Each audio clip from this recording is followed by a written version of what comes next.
Welcome, traveler of infinite possibilities, to the complete chronicle of every Morty Smith across the boundless multiverse. Tonight, we explore the countless variations of the yellow-shirted boy who became the most replicated soul in existence. From the anxious grandson we know to cosmic horrors that transcend imagination. Settle comfortably as we drift through dimensions of vulnerability and transformation, witnessing how trauma, power, and infinite replication have created a tapestry of Mortys that spans from innocent child to multiversal threat. Let this exploration of identity and possibility carry you toward peaceful rest as we uncover every variant of the boy who learned that being ordinary was extraordinary after all. Welcome to the infinite tragedy of Prime Morty, the 14-year-old boy, whose existence serves as the foundational template for perhaps the greatest systematic replication of suffering the multiverse has ever witnessed. In the beginning, before the cosmic horror of infinite variance and dimensional exploitation, there was simply Morty Smith, a nervous, stuttering teenager from what we now understand to be the prime dimension, living an ordinary life of suburban mediocrity that would soon be transformed into the archetypal experience of multiversal trauma. The boy who would become known as Prime Morty was born into circumstances that seemed designed to maximize his vulnerability to the kind of psychological manipulation that would later define his relationship with Rick Sanchez. His parents, Jerry and Beth Smith, had created a household environment characterized by emotional instability, unresolved marital tensions, and the kind of casual dysfunction that produces children who are simultaneously desperate for approval and terrified of abandonment. Morty's natural anxiety and social awkwardness were not aberrations but logical responses to a family system that provided neither security nor authentic emotional connection. The arrival of Rick C-137 in Prime Morty's life represented not the return of a beloved grandfather, but the introduction of a cosmic predator whose selection of Morty as an adventure companion was based on calculated assessment of the boy's psychological weaknesses rather than familial affection. Rick's choice of Morty was not random or sentimental but strategically optimal. The boy's natural anxiety levels, his desperate need for validation from authority figures, and his underdeveloped sense of personal boundaries made him the perfect victim for the kind of systematic exploitation that Rick's adventures required. The early adventures that established the template for Prime Morty's existence were characterized by Rick's systematic erosion of the boy's sense of reality, safety, and moral certainty. Each interdimensional journey exposed Morty to levels of violence, horror, and ethical complexity that no adolescent mind could process successfully, creating psychological damage that would accumulate over time while also demonstrating Morty's remarkable capacity for adaptation and survival.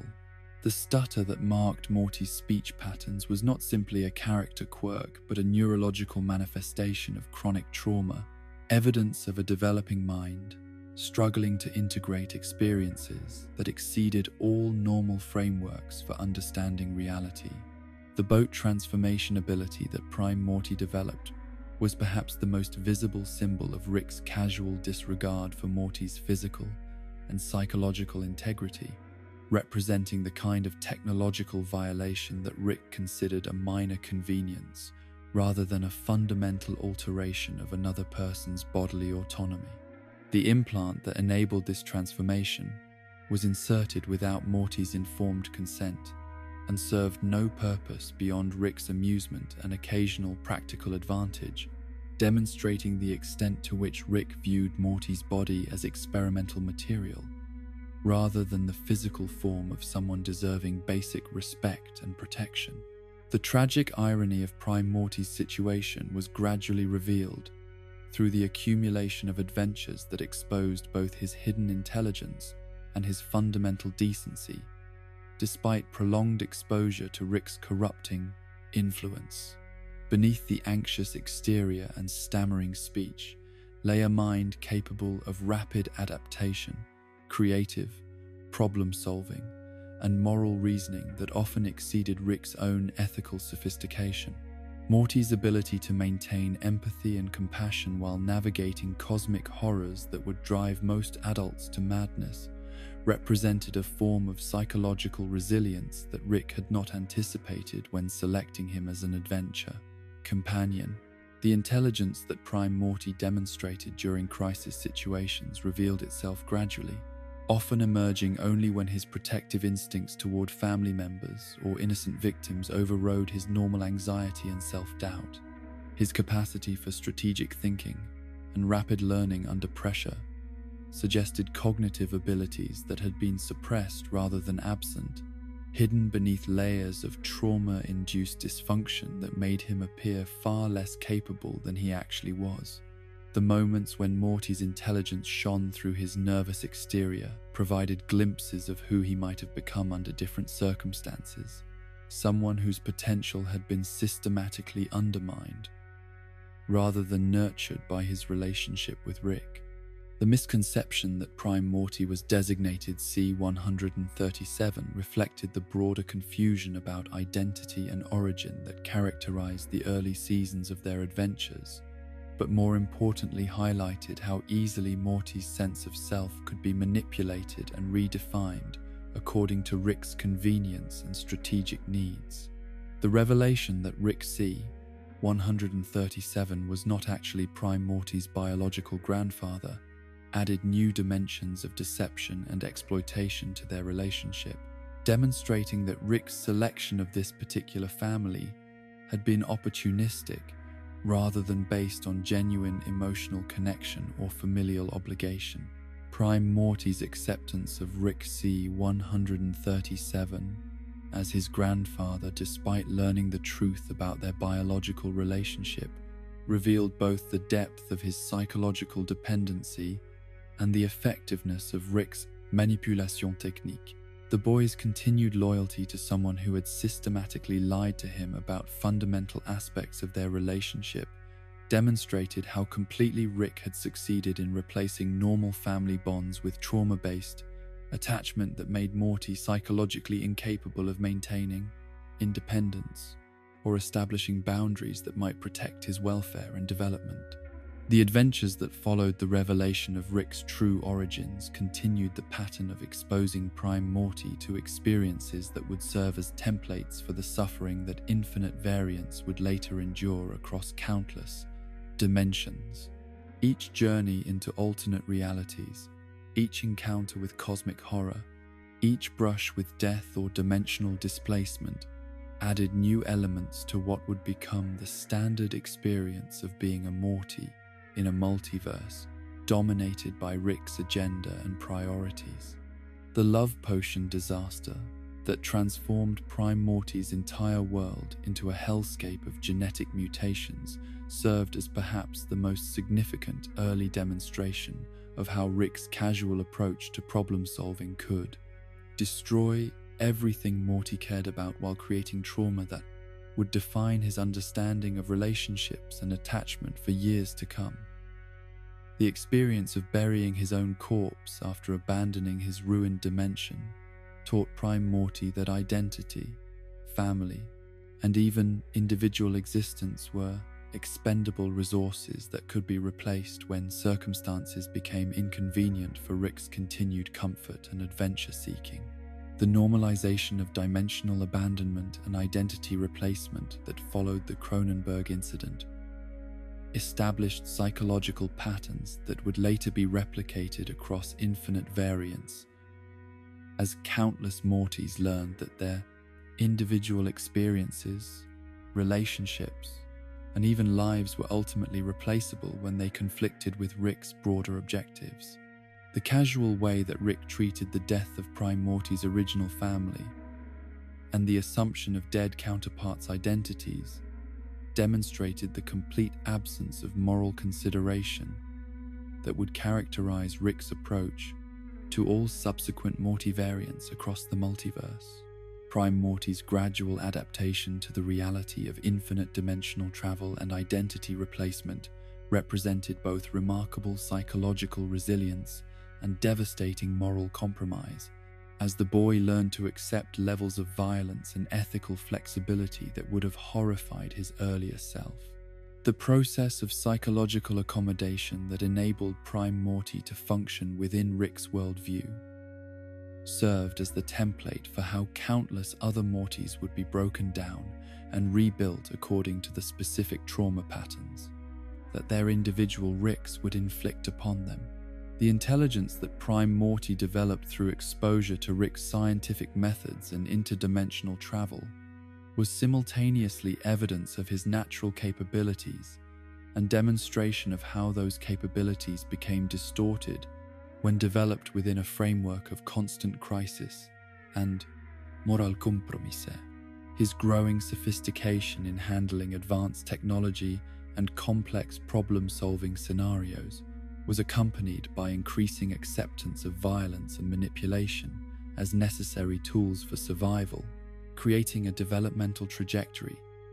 that combined intellectual growth with moral degradation. The relationship between Prime Morty's anxiety levels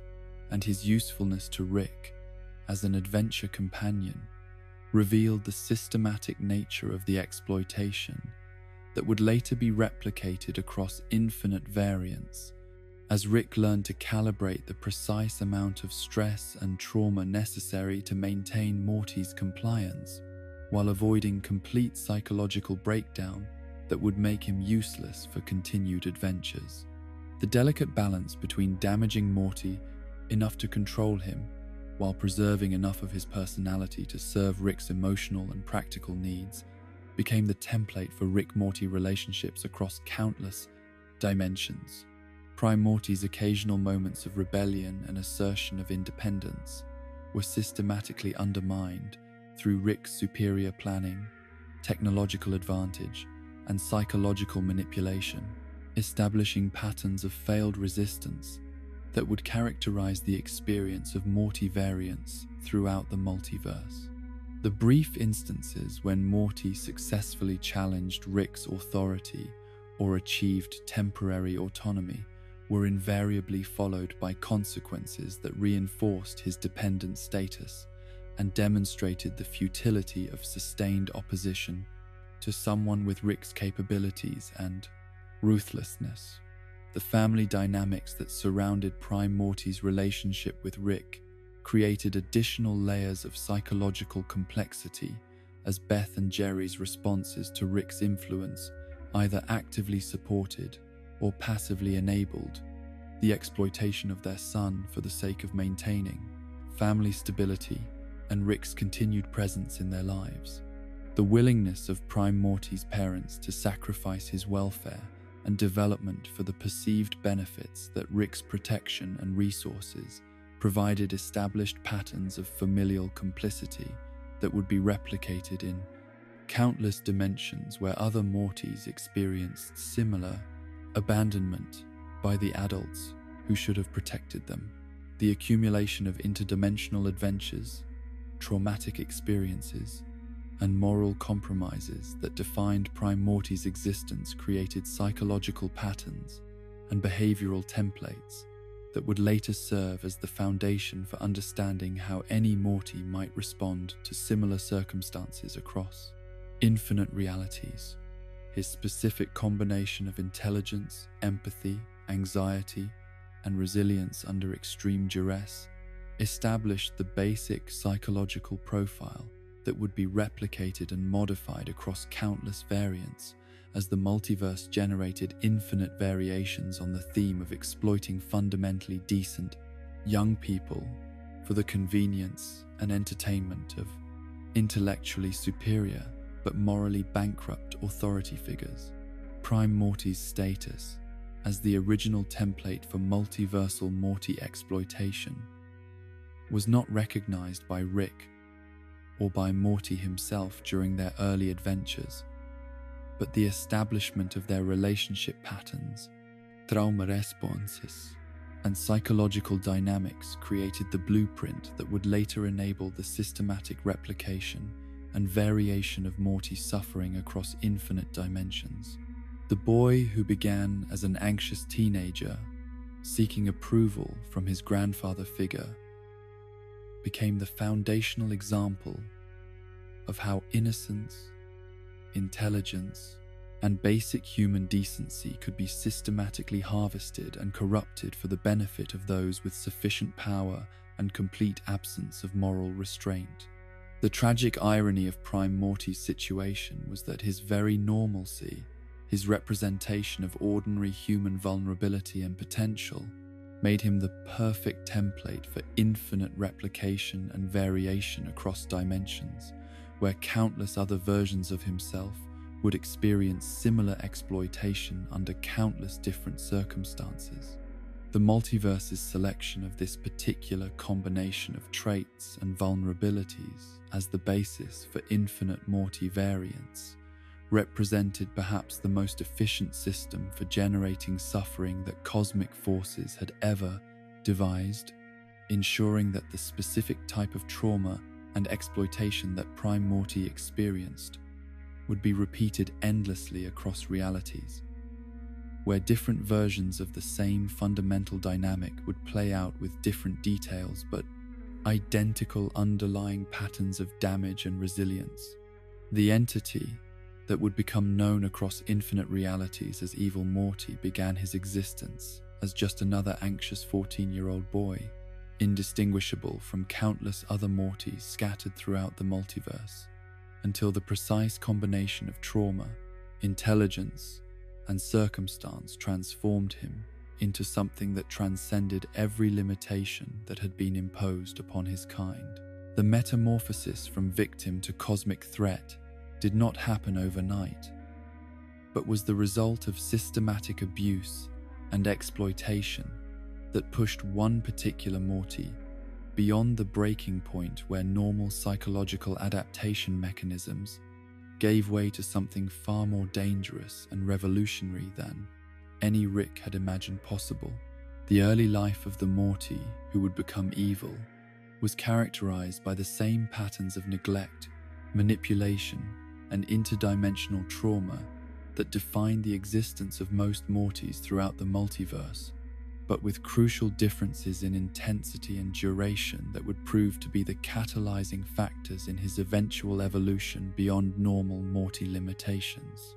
His Rick was not content with the standard level of exploitation that most Ricks inflicted upon their Mortys, but pushed the boundaries of psychological and physical abuse to extremes that would have destroyed weaker personalities, while instead forging something harder and more focused than the multiverse had previously produced. The systematic torture that Evil Morty endured during his formative period was not random cruelty,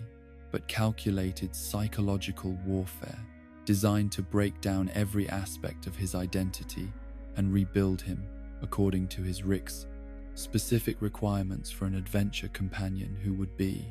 completely subservient while remaining functional enough to serve practical purposes during interdimensional travel. The techniques employed included prolonged isolation, sensory deprivation, exposure to cosmic horrors beyond normal human comprehension, and repeated cycles of hope, followed by devastating disappointment that taught Evil Morty that trust, attachment, and emotional vulnerability were weaknesses that would always be exploited by those with superior power. The breakthrough moment when Evil Morty's latent intelligence began to manifest was triggered not by educational opportunity or nurturing guidance, but by desperate necessity, as his survival depended upon developing capabilities that could match or exceed his Rick's expectations, while simultaneously concealing the true extent of his growing understanding from someone who would have eliminated him immediately if the threat he represented had been recognized. The development of advanced cognitive abilities under conditions of extreme duress created a form of intelligence that was simultaneously brilliant and deeply warped, optimized for manipulation and survival rather than creativity or humanitarian purposes. The first signs of evil Morty's exceptional capabilities appeared as subtle improvements in his performance during adventures that his Rick attributed to normal learning processes, rather than recognizing as evidence of intelligence that was rapidly approaching and then exceeding his own analytical abilities. Evil Morty learned to modulate his responses carefully, appearing just competent enough to avoid punishment, while concealing the sophisticated planning and strategic thinking that were developing behind his apparently normal Morty exterior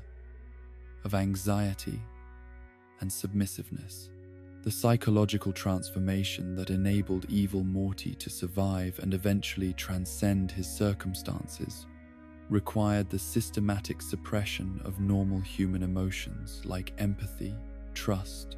and attachment that had made him vulnerable to exploitation, replacing these natural responses with calculated assessment of power dynamics and strategic relationships that served his growing agenda of eventual liberation from Rick's control.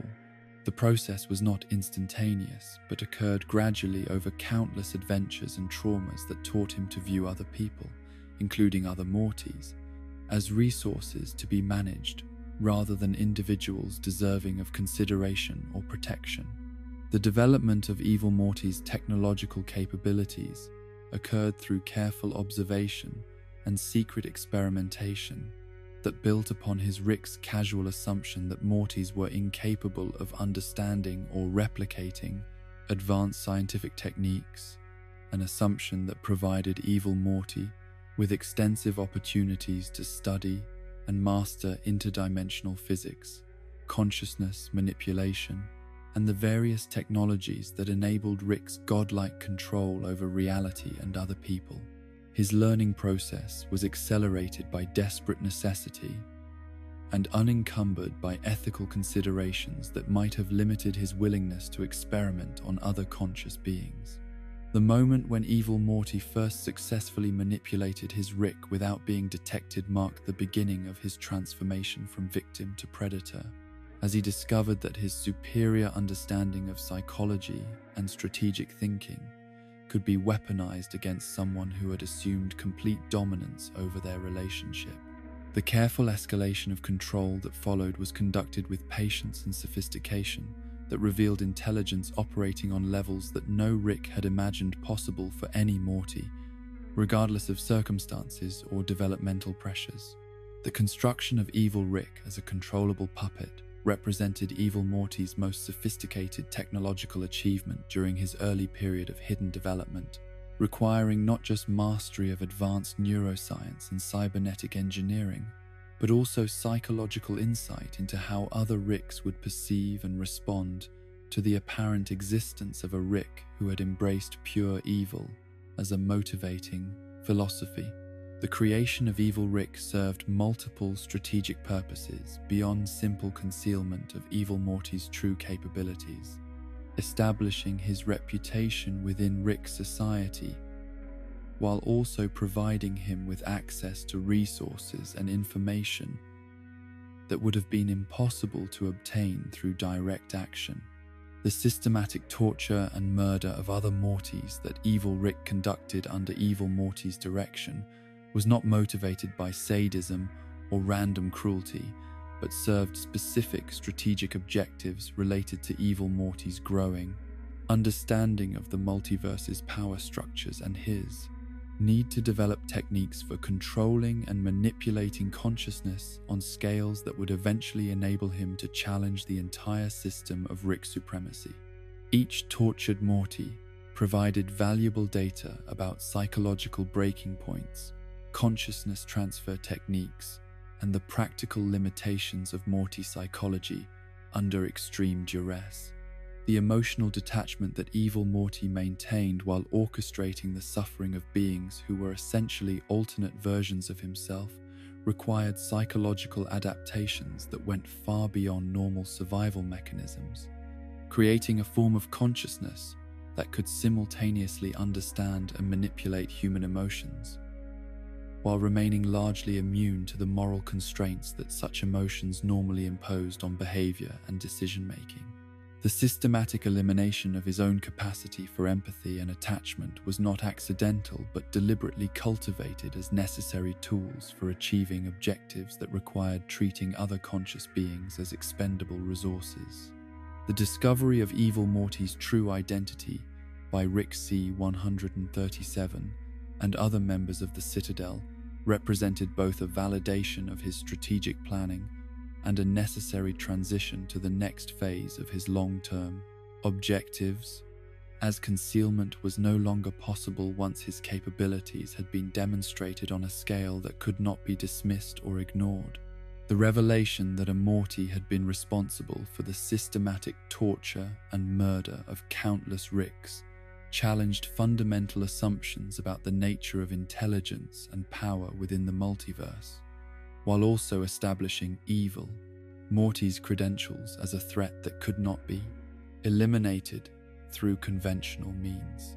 The transition from hidden manipulator to public political figure required Evil Morty to develop entirely new skill sets related to mass communication, coalition building, and the management of complex social systems populated by beings whose psychology he understood far better than they understood themselves. The presidential campaign that brought him to power within the Citadel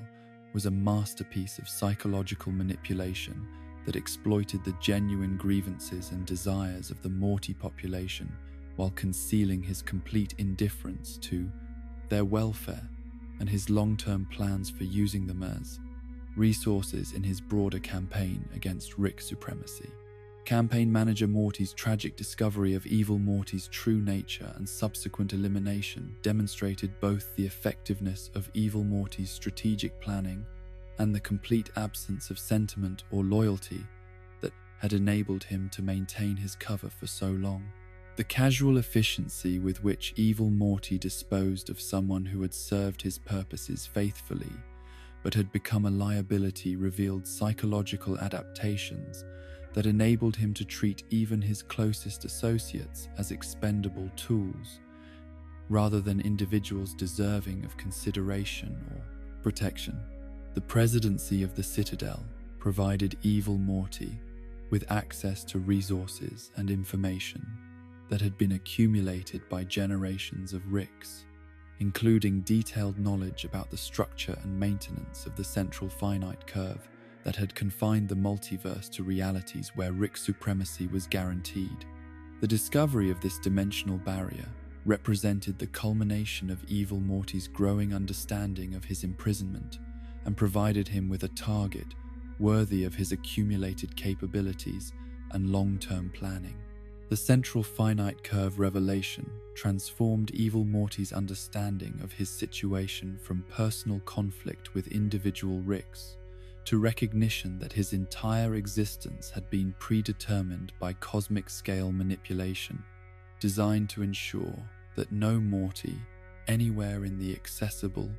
multiverse, could achieve meaningful independence or challenge the fundamental assumptions that maintained Rick's dominance over reality itself. The barrier represented not just technological achievement, but psychological projection of Rick's inability to accept the possibility of encountering intelligence that exceeded his own capabilities. The systematic preparation for destroying the central finite curve required Evil Morty to develop capabilities that exceeded anything any Rick had achieved, while also maintaining his cover as a conventional political leader whose objectives were limited to reforming the Citadel rather than destroying the entire structure of Rick-dominated reality. The engineering challenges involved in breaching dimensional barriers that had been designed by the collective intelligence of countless Ricks demanded innovations that pushed the boundaries of what was possible, even with unlimited access to advanced technology. The philosophical implications of Evil Morty's decision to destroy the central finite curve extended beyond simple escape from Rick's control to encompass fundamental questions about the nature of freedom, identity, and moral responsibility in contexts where individual actions could affect the lives and possibilities of infinite conscious beings across countless realities. The destruction of the barrier would liberate not just evil Morty, but potentially countless other beings who had been imprisoned within Rick's curated version of reality. But it would also eliminate the protection that the barrier had provided against cosmic forces and intelligences that exceeded even Rick's capabilities. The actual destruction of the Citadel and the central finite curve was conducted with precision and timing that demonstrated evil Morty's complete mastery of both the technical and psychological aspects of his plan, orchestrating events so that maximum damage would be inflicted on Rick infrastructure while he escaped into the broader multiverse before effective countermeasures could be implemented. The systematic elimination of potential pursuers and the destruction of portal technology that might have enabled pursuit revealed strategic thinking that operated on temporal scales and considered contingencies that exceeded normal planning horizons. The escape into the broader multiverse represented the culmination of evil Morty's transformation from victim to cosmic force, but also marked the beginning of a new phase of existence that would test whether his psychological adaptations and strategic capabilities were sufficient for survival in realities where Rick's supremacy was not guaranteed, and where other forms of intelligence and power might pose challenges that his experience within the central finite curve had not prepared him to address. The unknown variables and potential threats that existed beyond Rick's controlled reality represented both liberation and existential danger for someone whose entire development had been shaped by opposition to a specific form of tyranny. The philosophical questions that evil Morty raised through his actions extended beyond his personal liberation to encompass fundamental issues about the nature of heroism and villainy, in contexts where unlimited power made conventional, moral categories inadequate for evaluating behavior and motivations.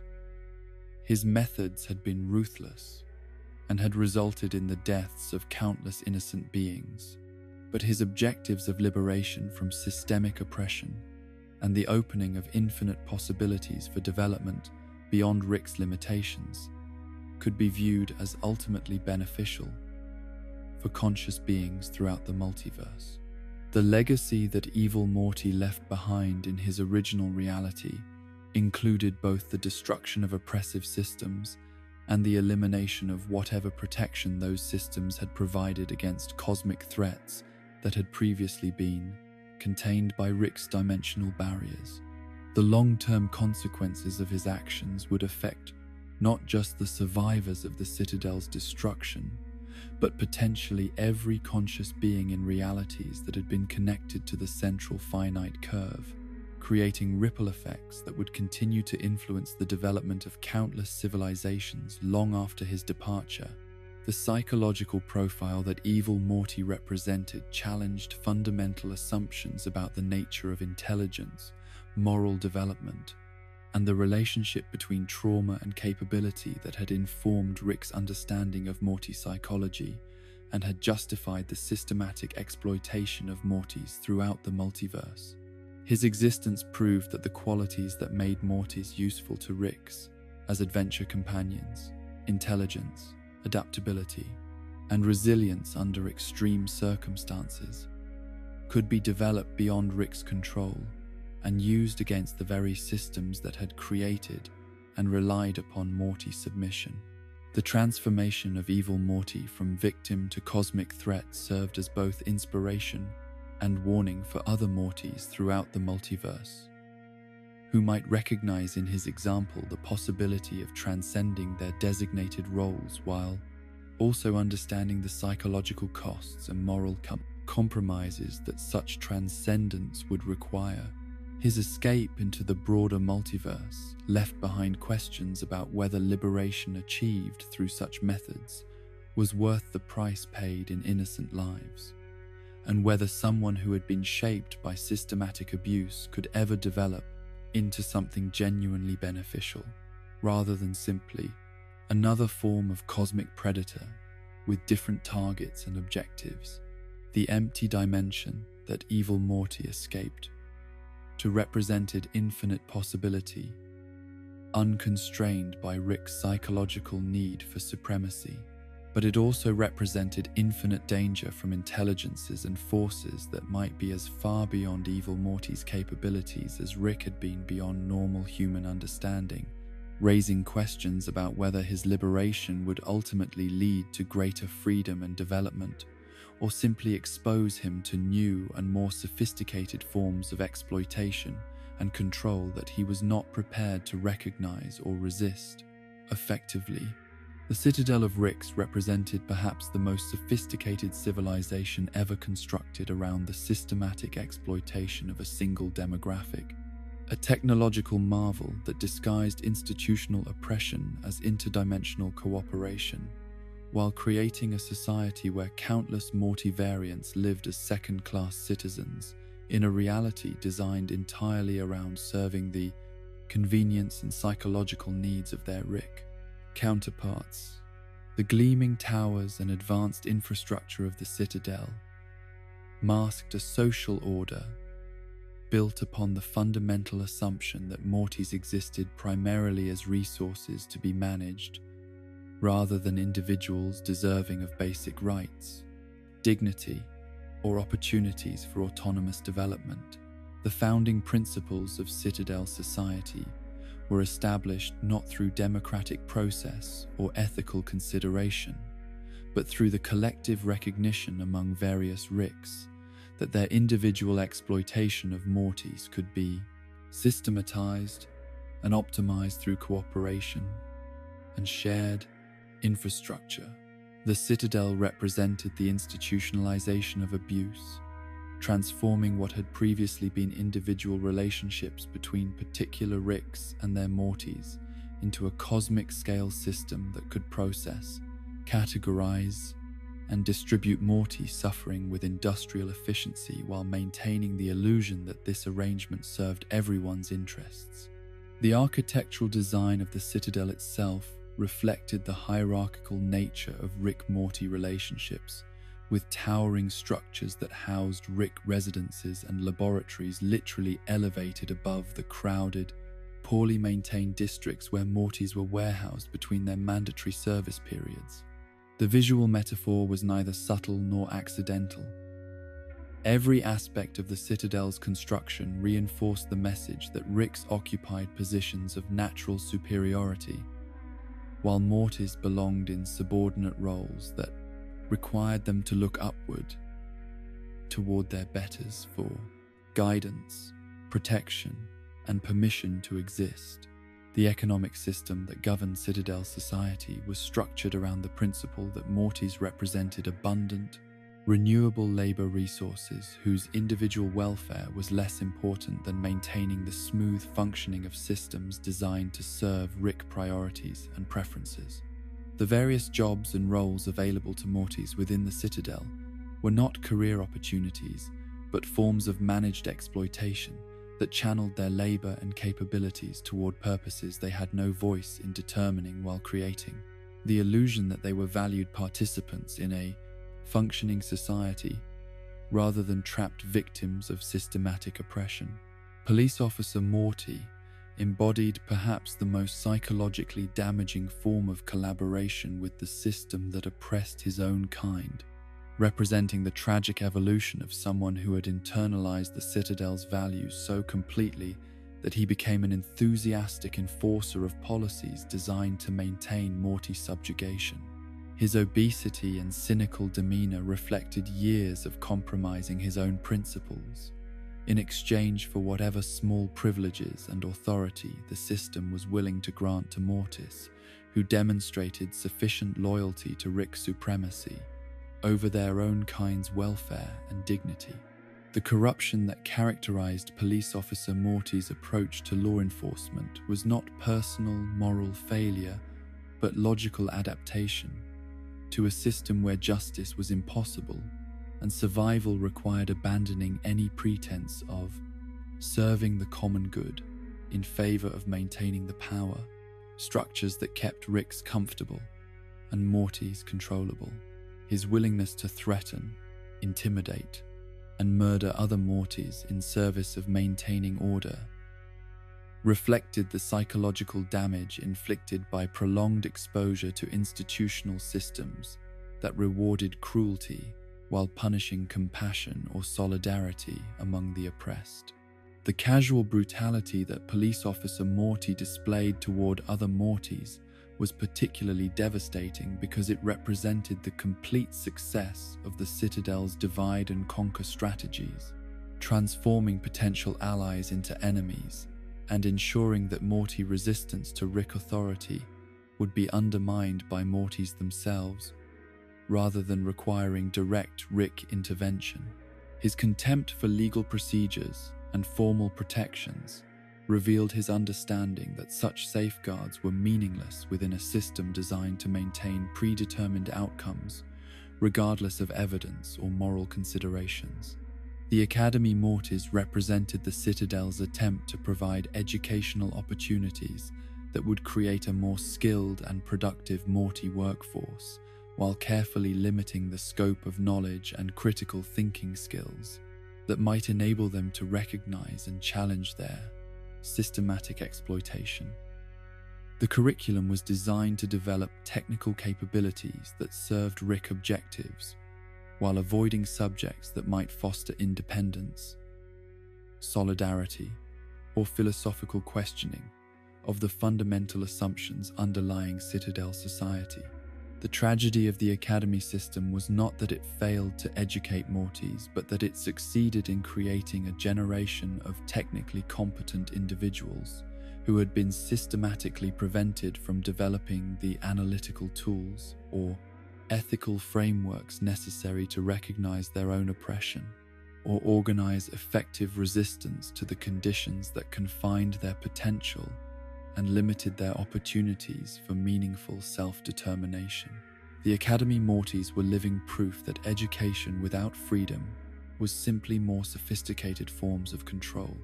The psychological pressure experienced by Academy Mortys, who began to recognize the limitations and contradictions built into their educational system, created internal conflicts that the Citadel's mental health infrastructure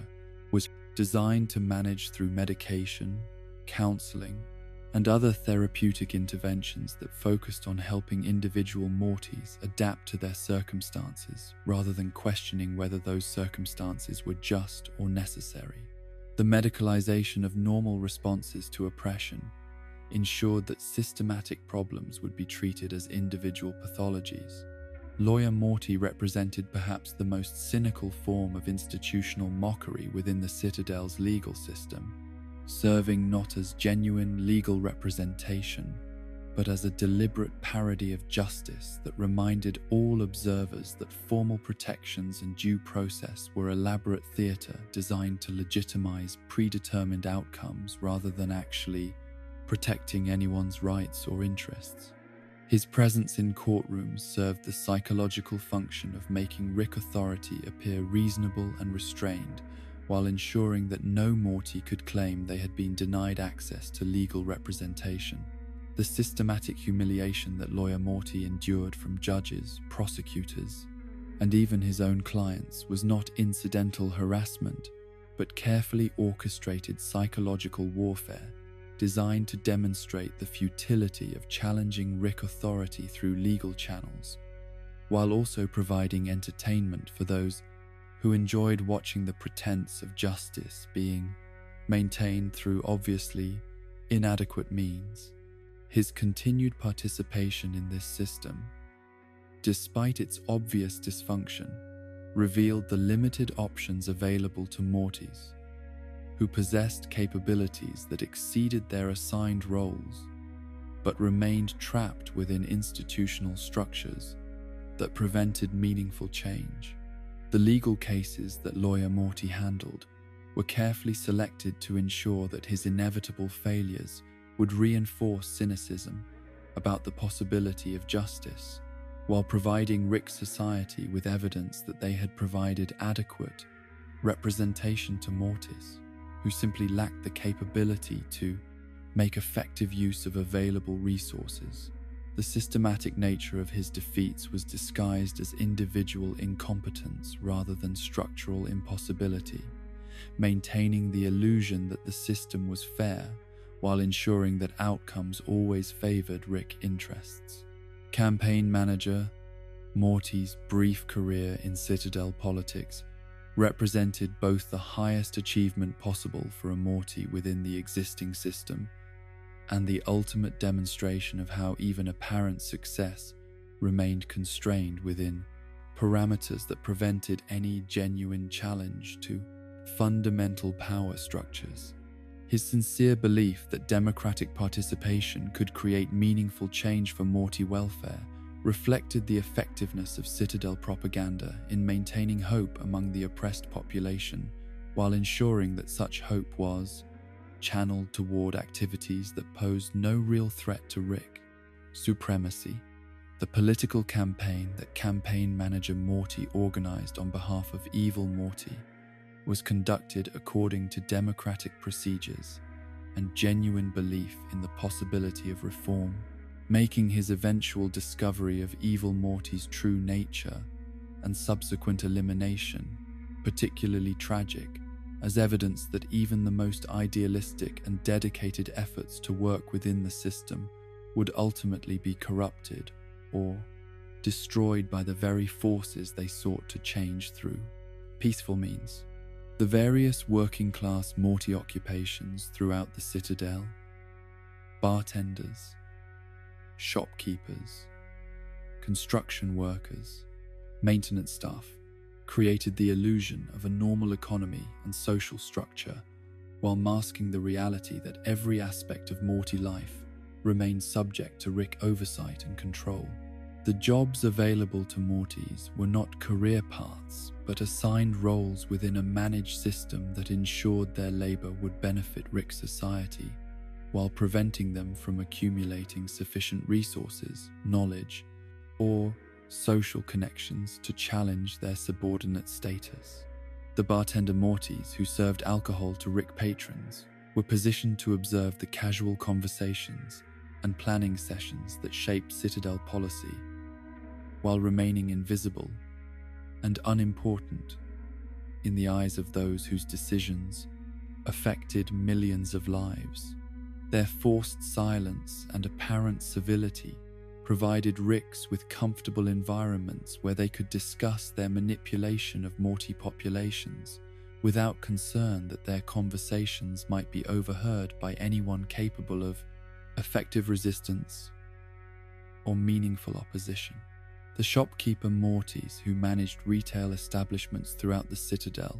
were granted the illusion of entrepreneurship and business ownership, while operating within economic systems that ensured their success remained dependent upon Rick patronage and approval. Their apparent independence masked the reality that every aspect of their operations was regulated and controlled according to parameters designed to serve Rick convenience rather than genuine market forces or Morty economic interests. Big Morty represented the inevitable result of Citadel's social pressures that pushed some Mortys toward criminal activities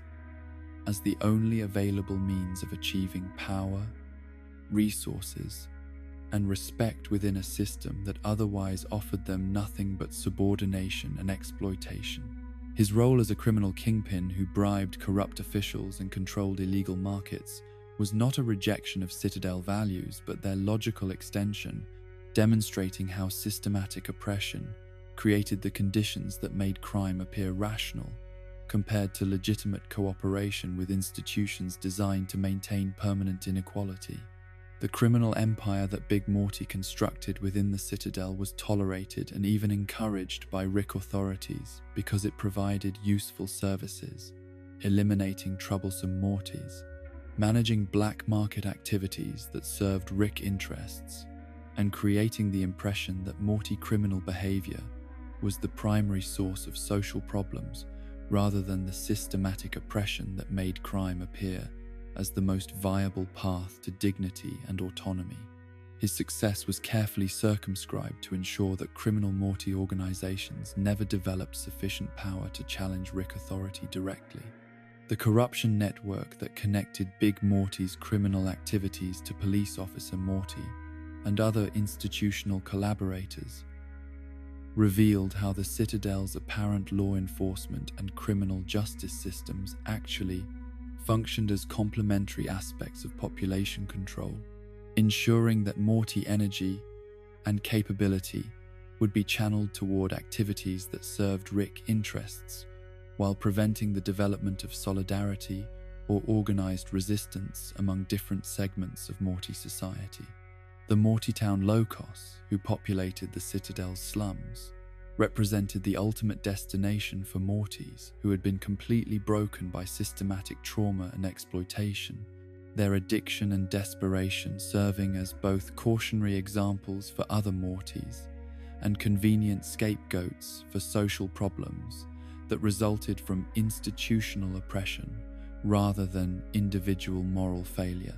Their visible suffering and apparent worthlessness provided psychological justification for Rick's indifference toward Morty welfare, while masking the systematic nature of the processes that had destroyed their potential and eliminated their opportunities for recovery or redemption. The drug trade that flourished in Mortytown was not simply criminal enterprise, but a form of chemical pacification that kept the most damaged and potentially dangerous segments of the Morty population in states of physical and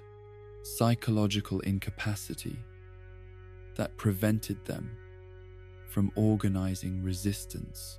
or communicating effectively about their experiences with other Mortys who might still possess the capability for coordinated opposition to Rick authority. The homeless Mortys who wandered the streets of the Citadel served as visible reminders of what awaited those who failed to fulfill their assigned roles within Rick's society, while also providing a pool of disposable labor for the most dangerous and degrading tasks that even the regular exploitation systems considered too risky or unpleasant for Mortys with stable housing and employment. Their expendability was not accidental, but carefully maintained as a tool for controlling the behavior of other Mortys who understood that visible suffering was the alternative to compliance with whatever demands were placed upon them. The psychological impact of witnessing constant Morty suffering and degradation throughout the Citadel created trauma responses in even the most privileged Mortys who managed to achieve relatively stable positions within the system, ensuring that fear and desperation remained constant factors in their decision-making processes, while preventing the development of solidarity or coordinated action that might challenge the fundamental assumptions underlying their collective oppression. The entertainment and cultural systems within the Citadel were designed to reinforce Rick's supremacy while providing Mortys with psychological outlets that channeled their frustration and desire for meaning toward activities that posed no threat to existing power structures. The sports, music, media, and other recreational activities available to Mortys celebrated individual achievement within approved parameters, while discouraging collective action or critical analysis of the conditions that constrained their development and limited their possibilities for authentic self-expression. The religious and philosophical movements that emerged among Citadel Mortys were carefully monitored and often covertly influenced to ensure that spiritual seeking and intellectual development would lead toward acceptance of existing conditions rather than questioning the justice or necessity of systematic oppression. The promise of meaning and transcendence through approved channels provided psychological relief, while preventing the development of theological or philosophical frameworks that might justify resistance or revolution. The destruction of the citadel by evil Morty represented not just the elimination of a particular oppressive institution, but the collapse of an entire way of life that had provided millions of Mortys with whatever stability and security was possible within systems designed to exploit them. The survivors faced not liberation but the terrifying prospect of navigating realities without the familiar constraints and protections that had structured their entire existence, however inadequately those structures had served their actual needs and interests. The legacy of the Citadel continued to influence the psychology and behavior of surviving Mortys long after its physical destruction, as the adaptive mechanisms they had developed to function within oppressive systems often proved counterproductive when applied to circumstances that might have allowed for greater freedom and self-determination. The internalized assumptions about their own capabilities and worth that had been necessary for survival within the Citadel became barriers to developing authentic relationships and pursuing meaningful goals in realities where such development might have been possible. The civilizational collapse that followed the Citadel's destruction eliminated not just oppressive institutions, but also the infrastructure and social systems that had enabled millions of Mortys to survive and maintain whatever connections and communities were possible within the constraints of Rick-dominated society, creating humanitarian crises that affected innocent Mortys who had played no role in the conflicts that led to their world's destruction, but who suffered the consequences of living within systems they had never chosen and could never effectively challenge or escape. The physical variants of Morty Smith, scattered throughout the infinite multiverse, represent perhaps the most visceral demonstration of how Rick's scientific curiosity and casual disregard for bodily autonomy could transform the fundamental nature of human existence, while preserving just enough consciousness and personality to ensure that the resulting beings retained their capacity for suffering and their essential Mortiness despite radical alterations to their physical forms. These transformed variants serve as living monuments to the intersection of unlimited technological power and complete absence of ethical constraint, each one a testament to the multiverse's capacity for generating horror through the systematic violation of biological integrity and personal identity. Hammerhead Morty stands as one of the most immediately recognizable examples of how Rick's experimental processes could fundamentally alter the physical structure of a Morty while maintaining enough of his original personality and psychological patterns to create beings who remained recognizably themselves despite transformations that should have been incompatible with human consciousness or survival. The replacement of his head with an actual hammer mechanism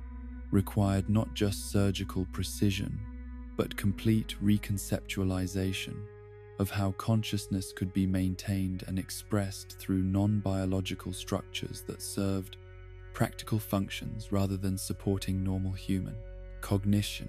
The process that transformed a normal 14-year-old boy into a living tool involves systematic replacement of brain tissue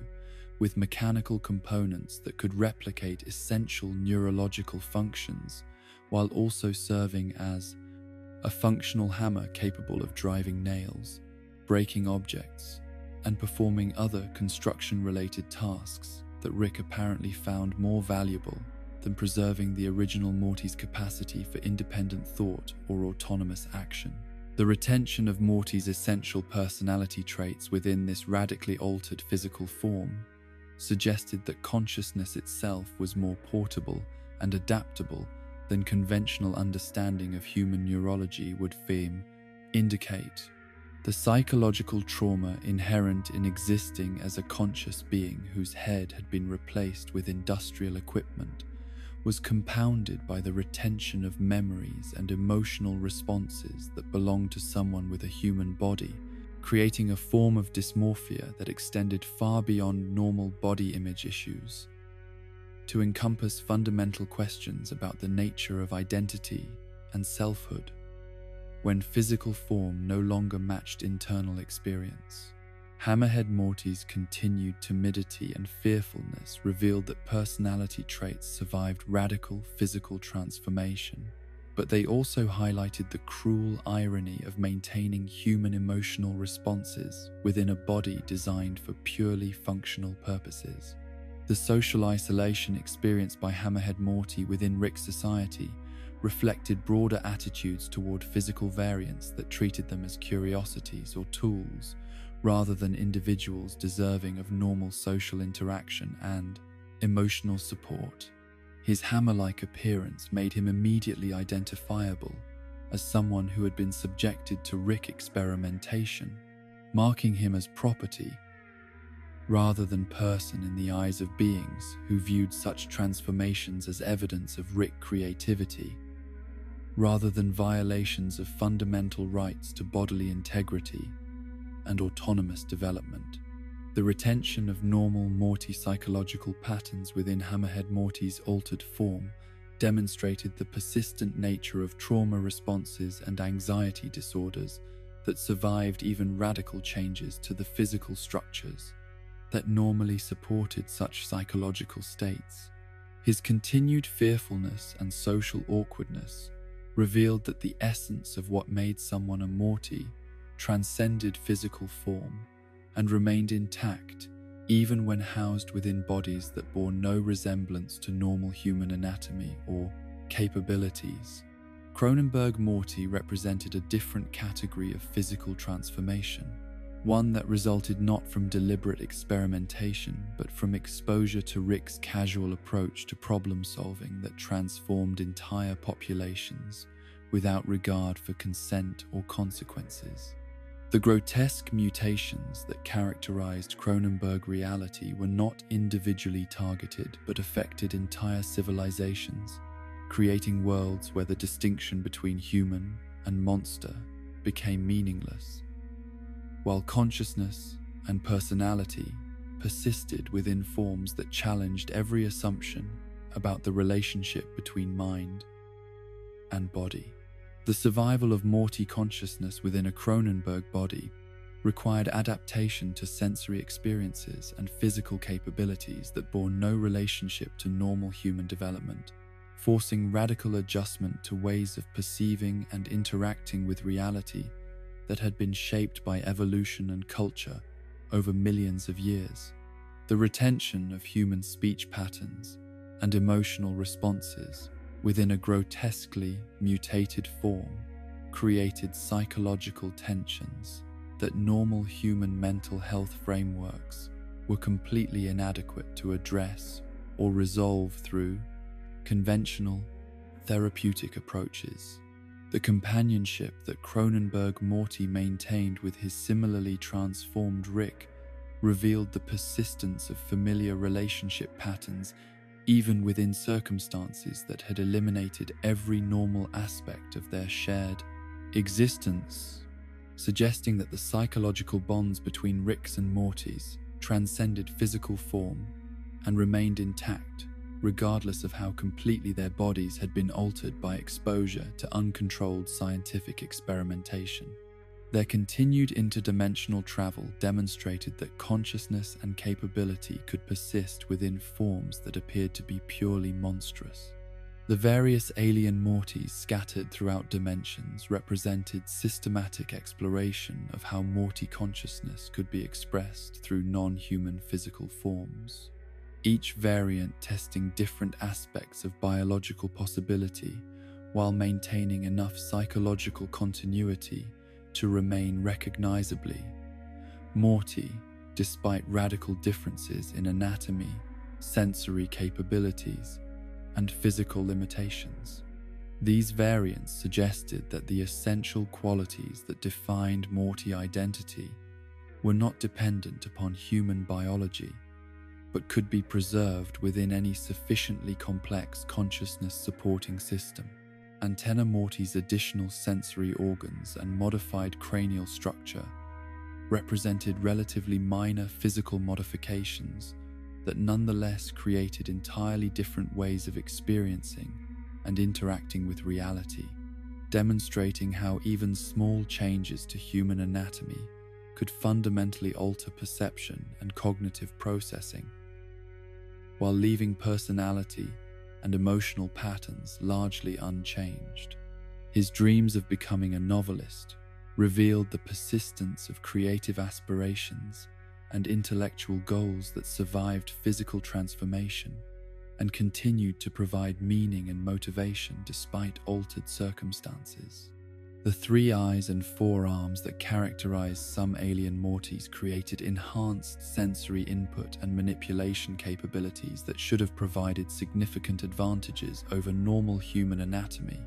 But the retention of typical Morty anxiety and social awkwardness suggested that psychological patterns remained more influential than physical capabilities in determining behavior and social success. The additional appendages and sensory organs became sources of self-consciousness rather than confidence, highlighting how Morty psychology could transform even beneficial modifications into sources of insecurity and social difficulty. Cyclops. Morty's reduced visual input through his single central eye created perceptual limitations that forced him to develop enhanced hearing and spatial awareness to compensate for decreased depth perception and peripheral vision.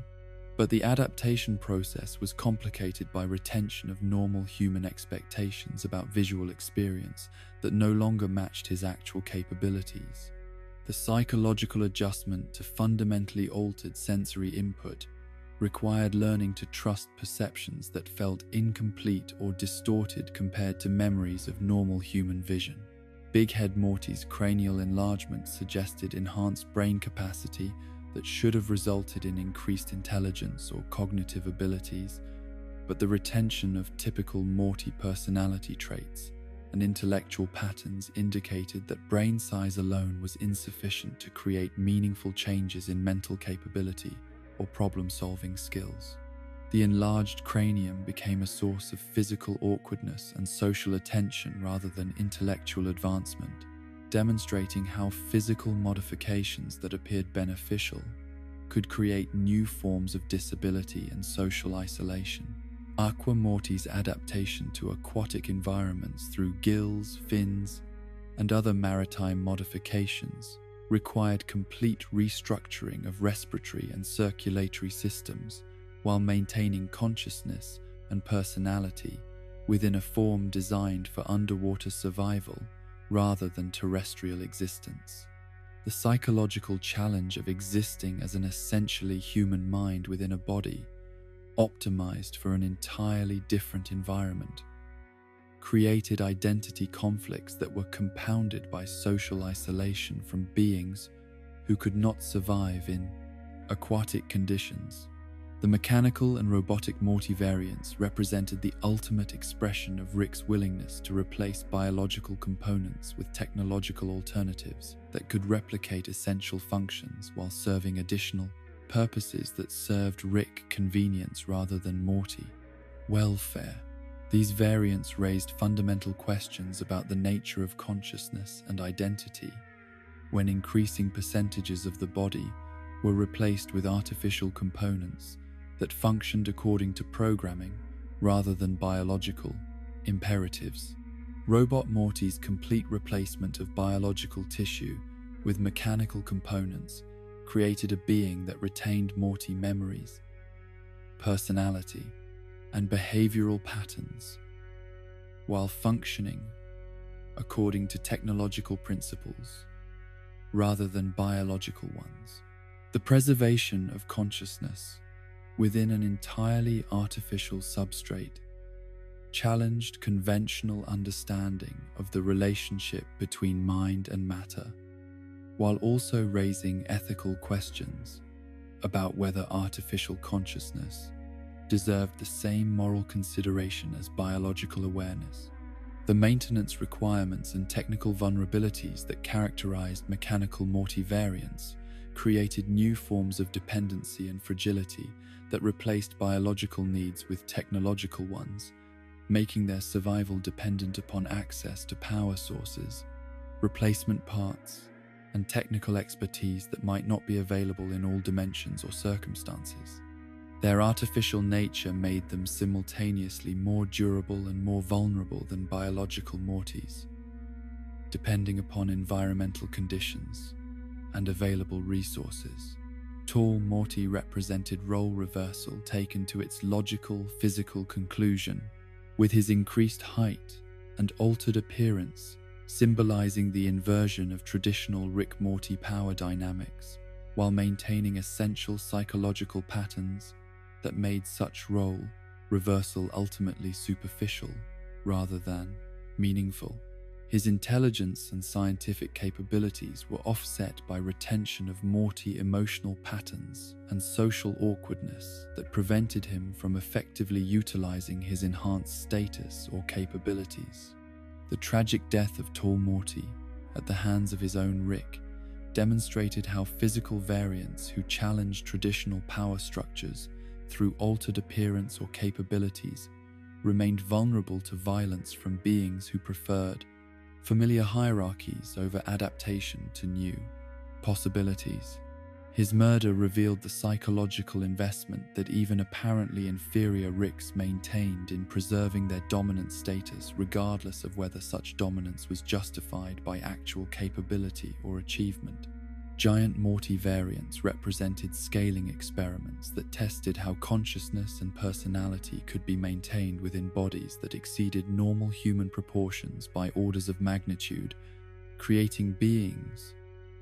whose size created practical problems for social interaction, while their retained Morty psychology made them gentle giants whose physical power remained unused due to emotional patterns that prioritized avoidance of conflict over assertion of strength or authority. The isolation experienced by giant Mortys resulted not just from physical incompatibility with normal-sized environments and social situations, but from psychological patterns that made them reluctant to use their size advantages in ways that might benefit them or others, demonstrating how Morty emotional conditioning could persist even when physical circumstances had eliminated the practical reasons for submissive or fearful behavior patterns. The various animal hybrid Morty variants represented systematic exploration of how human consciousness could be maintained within bodies that combined human and non-human biological systems, each combination testing different aspects of species integration, while preserving enough human psychology to maintain Morty identity despite radical changes to instincts, capabilities, and social behaviors that resulted from animal characteristics. Rodent Morty's combination of human intelligence with rodent physiology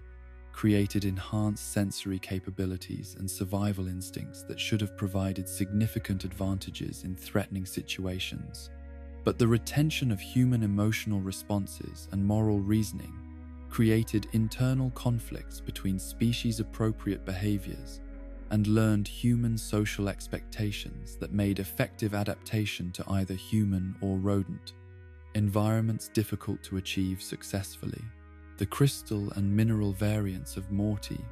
represented perhaps the most extreme form of physical transformation, replacing biological tissue with inorganic materials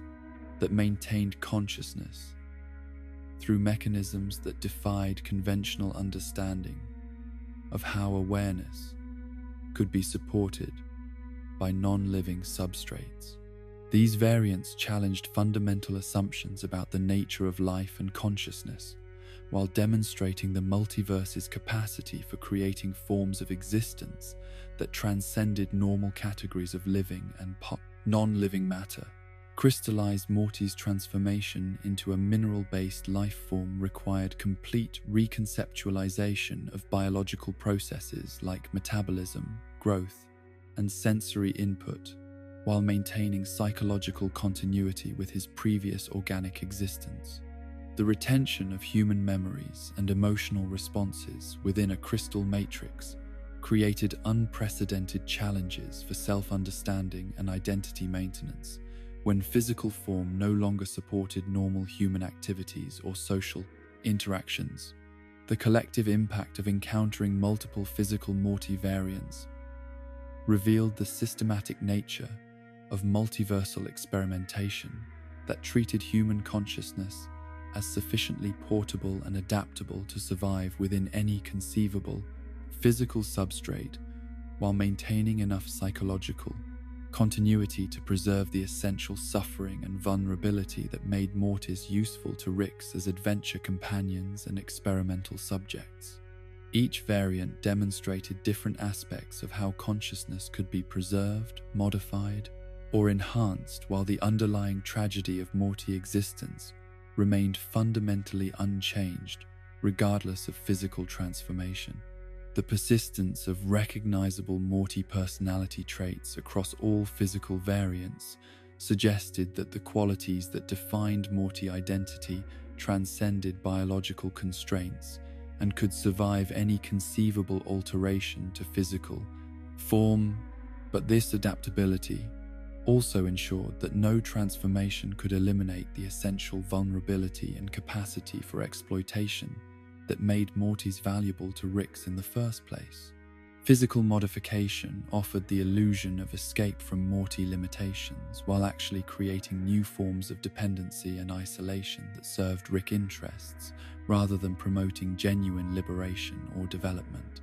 The horror of the physical variants lay not in their altered appearances or unusual capabilities, but in the preservation of human consciousness and emotional needs within forms that were increasingly incapable of satisfying those needs through normal social interaction, creating beings who remained fundamentally human in their desires and fears, while becoming increasingly isolated from the connections and activities that might have provided meaning and satisfaction within their transformed existence. The authoritarian Morty variants, scattered throughout the infinite multiverse, represent perhaps the most psychologically disturbing demonstration of how systematic trauma and exposure to unlimited power could transform victims of oppression into enthusiastic perpetrators of the very systems that had once crushed their own potential, creating beings who retained enough of their original Morty consciousness to understand the suffering they inflicted, while possessing sufficient authority and capability to eliminate anyone who might challenge their newfound dominance over others who reminded them of their own former helplessness and vulnerability. Dictator Morty emerged from circumstances that had pushed his particular combination of intelligence, resentment, and opportunity beyond the normal breaking points that contained most Mortys within their designated roles as victims rather than victimizers, demonstrating how the same psychological patterns that made Mortys useful as adventure companions could be weaponized and redirected toward the systematic control and elimination of entire populations when environmental pressures and available resources align to make such transformation possible, rather than merely theoretical. The rise to absolute power that characterized dictator Morty's political career was not accomplished through natural leadership abilities or popular support, but through systematic exploitation of the chaos and instability that characterized his particular dimension, using superior knowledge of Rick technology and interdimensional politics to eliminate rivals and consolidate control over governmental and military institutions that had previously maintained some semblance of democratic process and constitutional limitation on individual authority and power. The psychological transformation that enabled dictator Morty to transition from anxious teenager to ruthless autocrat required the systematic suppression of empathy and moral reasoning that had once characterized his responses to suffering and injustice, replacing these natural human reactions with calculated assessment of threats and opportunities that treated other conscious beings as resources to be managed rather than individuals deserving of consideration or protection from arbitrary violence and exploitation. The policies that dictator Morty implemented during his period of absolute rule reflected not ideological commitment to particular political or economic theories, but psychological need to demonstrate complete control over every aspect of existence within his domain, creating systems of surveillance, punishment, and resource allocation that served no practical purpose beyond confirming his transformation from powerless victim to supreme authority whose will could override any competing claims about justice, efficiency, or human welfare. The systematic elimination of political opponents and potential threats that characterized dictator Morty's approach to maintaining power was conducted with efficiency and thoroughness that reflected both his understanding of how resistance movements could develop and his determination to prevent any possibility that his own rule might be challenged through the same methods he had used to achieve dominance over those who had previously controlled his particular reality. The brief moment of moral clarity that preceded dictator Morty's death suggested that some remnant of his original personality and ethical framework had survived the psychological adaptations necessary for maintaining absolute power, creating internal conflicts between his constructed authoritarian identity and persistent memories of what it felt like to be powerless and vulnerable to the arbitrary decisions of others who possessed superior resources and capabilities. The ironic nature of dictator Morty's death at the hands of his own stepfather demonstrated how even the most sophisticated security measures and ruthless elimination of threats could not protect authoritarian rulers from the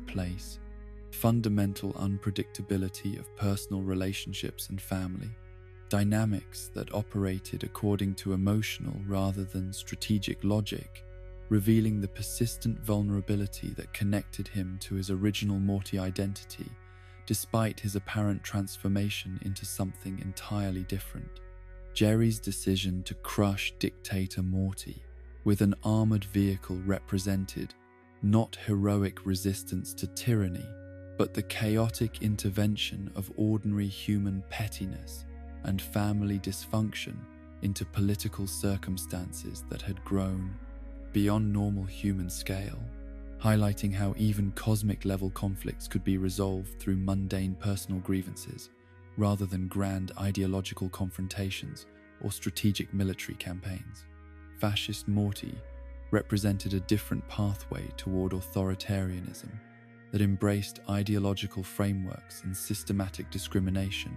as organizing principles rather than simply seeking personal power for its own sake, demonstrating how some Mortys responded to trauma and powerlessness by adopting belief systems that promised meaning and purpose through the identification and elimination of designated enemies who could be blamed for all forms of dark suffering and uncertainty. The particular brand of fascism that this Morty variant embraced was characterized not by sophisticated political theory or historical understanding, but by psychological need for simple explanations and clear targets for the rage and resentment that had accumulated during his years of victimization and exploitation, creating a worldview that transformed his own suffering into justification for inflicting systematic oppression on others who reminded him of his former helplessness. The threatening behavior that fascist Morty displayed toward Rick revealed both his adoption of authoritarian methods and his fundamental misunderstanding of power dynamics that had shaped his development, as his attempts to assert dominance through intimidation and violence demonstrated tactical thinking that was ultimately self-defeating when applied to beings who possessed superior capabilities and experience with conflict resolution. through elimination rather than negotiation. The death of fascist Morty in the vacuum of space following the destruction of their spacecraft represented poetic justice that connected his fate to the logical consequences of the political movements he had embraced, as fascist ideologies historically led their adherents toward conflicts that exceeded their actual capabilities and resources, resulting in destruction that consumed both perpetrators and victims of systematic oppression and violence. The fitting nature of his suffocation in space served as metaphor for how authoritarian ideologies ultimately suffocated those who embraced them, eliminating the psychological and intellectual oxygen necessary for authentic human development, while promising power and meaning that proved to be as empty and lifeless as the cosmic void that claimed his physical existence.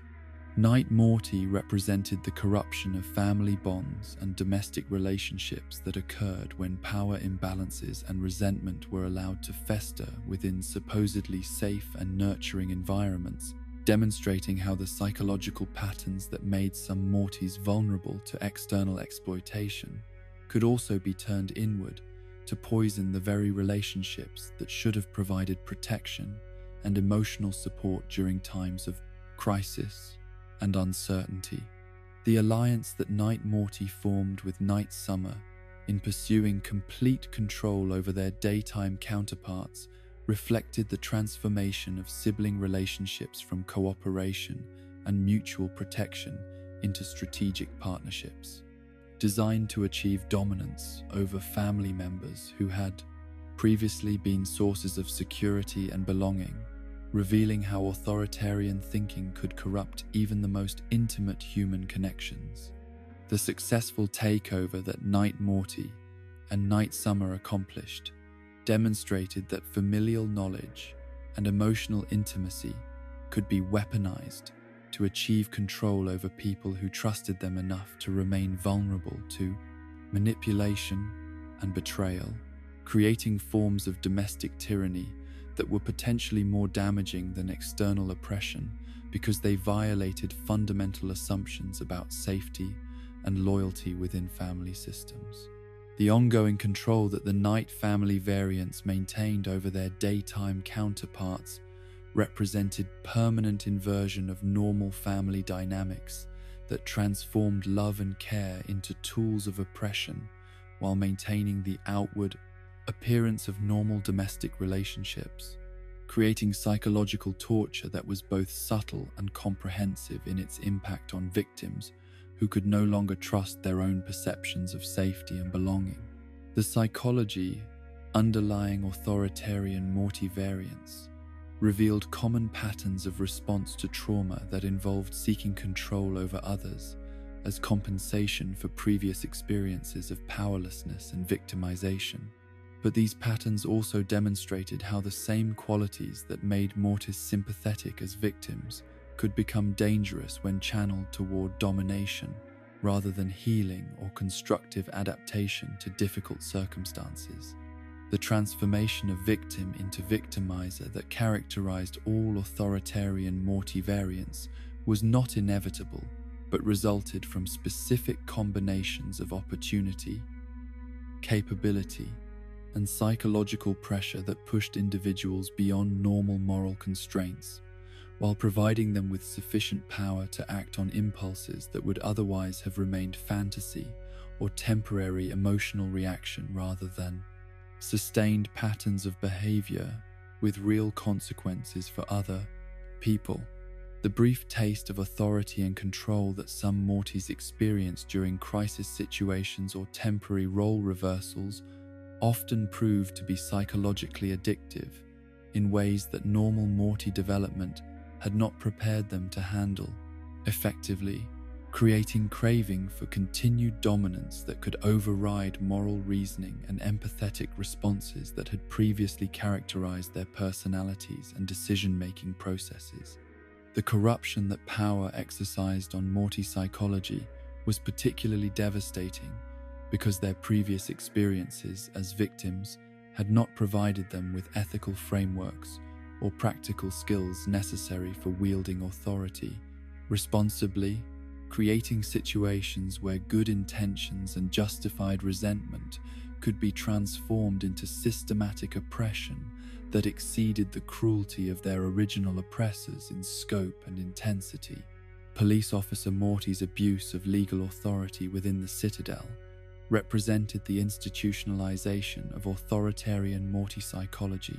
within supposedly legitimate governmental structures, demonstrating how systems designed to protect citizens could be perverted to serve the psychological needs of individuals who had been damaged by previous exposure to arbitrary power and systematic exploitation of their vulnerability and trust. The casual violence and contempt for legal procedures that characterized Police Officer Morty's approach to law enforcement revealed how authoritarian personalities could flourish within institutional contexts that provided official sanction for behaviors that would be recognized as criminal if performed by private individuals without badges or governmental authority to legitimize their actions against people they were supposedly sworn to protect. The cycle of victim becoming victimizer that characterized authoritarian Morty variants was particularly tragic because it demonstrated how systematic oppression created psychological damage that extended beyond immediate victims to affect future generations and communities through the creation of individuals who had been so damaged by their experiences that they became incapable of breaking cycles of violence and exploitation that might otherwise have been interrupted through healing and constructive responses to trauma. The inevitable downfall that awaited most authoritarian Mortys reflected both the practical limitations of their capabilities compared to beings like Rick, who possessed superior resources and experience with violence, and the internal contradictions within authoritarian psychology that made sustained success impossible for individuals whose power was based on compensation for psychological damage rather than genuine competence or understanding of complex social and political realities. The downfall patterns that characterized authoritarian Morty variants typically involved overreach and miscalculation that resulted from their inability to accurately assess their own capabilities relative to the challenges they attempted to overcome through domination rather than cooperation, negotiation, or strategic withdrawal when circumstances exceeded their actual power and influence over events and other people. The temporary nature of most authoritarian Morty success stories reflected the fundamental instability of power structures built on psychological compensation rather than legitimate authority derived from competence, democratic consent, or moral leadership that could inspire genuine loyalty and cooperation, rather than mere compliance based on fear of punishment or hope for personal advantage through collaboration with oppressive systems. The warning that authoritarian Morty variants provided for other Mortys throughout the multiverse was not that power inevitably corrupts, but that certain forms of trauma and psychological damage could make individuals particularly vulnerable to corruption when they gained access to authority and resources that exceeded their emotional and moral capacity for responsible leadership and ethical decision-making about issues that affected other people's welfare and fundamental rights.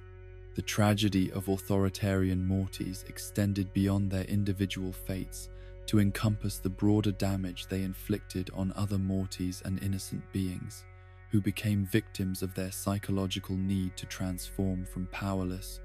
powerful, without developing the wisdom and ethical frameworks necessary for using power constructively, rather than simply as a tool for revenge against a universe that had previously treated them with casual cruelty and systematic indifference to their suffering and potential for growth. The lesson that authoritarian Morty variants offered was not that victims of oppression were destined to become oppressors, but that healing from trauma required conscious effort and supportive environments that enabled constructive processing of difficult experiences rather than simply providing opportunities for role reversal that allowed former victims to inflict similar damage on new targets without addressing the underlying psychological wounds that made such behavior seem justified or necessary for psychological survival and identity reconstruction. The broken Morty variants scattered across infinite realities represent the most heartbreaking demonstration of how consciousness and identity could survive the complete disintegration of psychological frameworks that normally enabled individuals to function within social contexts and maintain a coherent sense of self, creating beings who retained enough awareness to understand their own deterioration, while lacking the cognitive and emotional resources necessary to halt or reverse the processes that had fragmented their personalities beyond conventional therapeutic intervention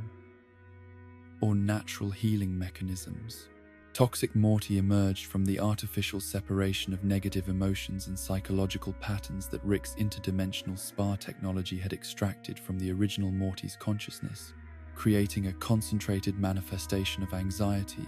resentment, self-doubt, and moral uncertainty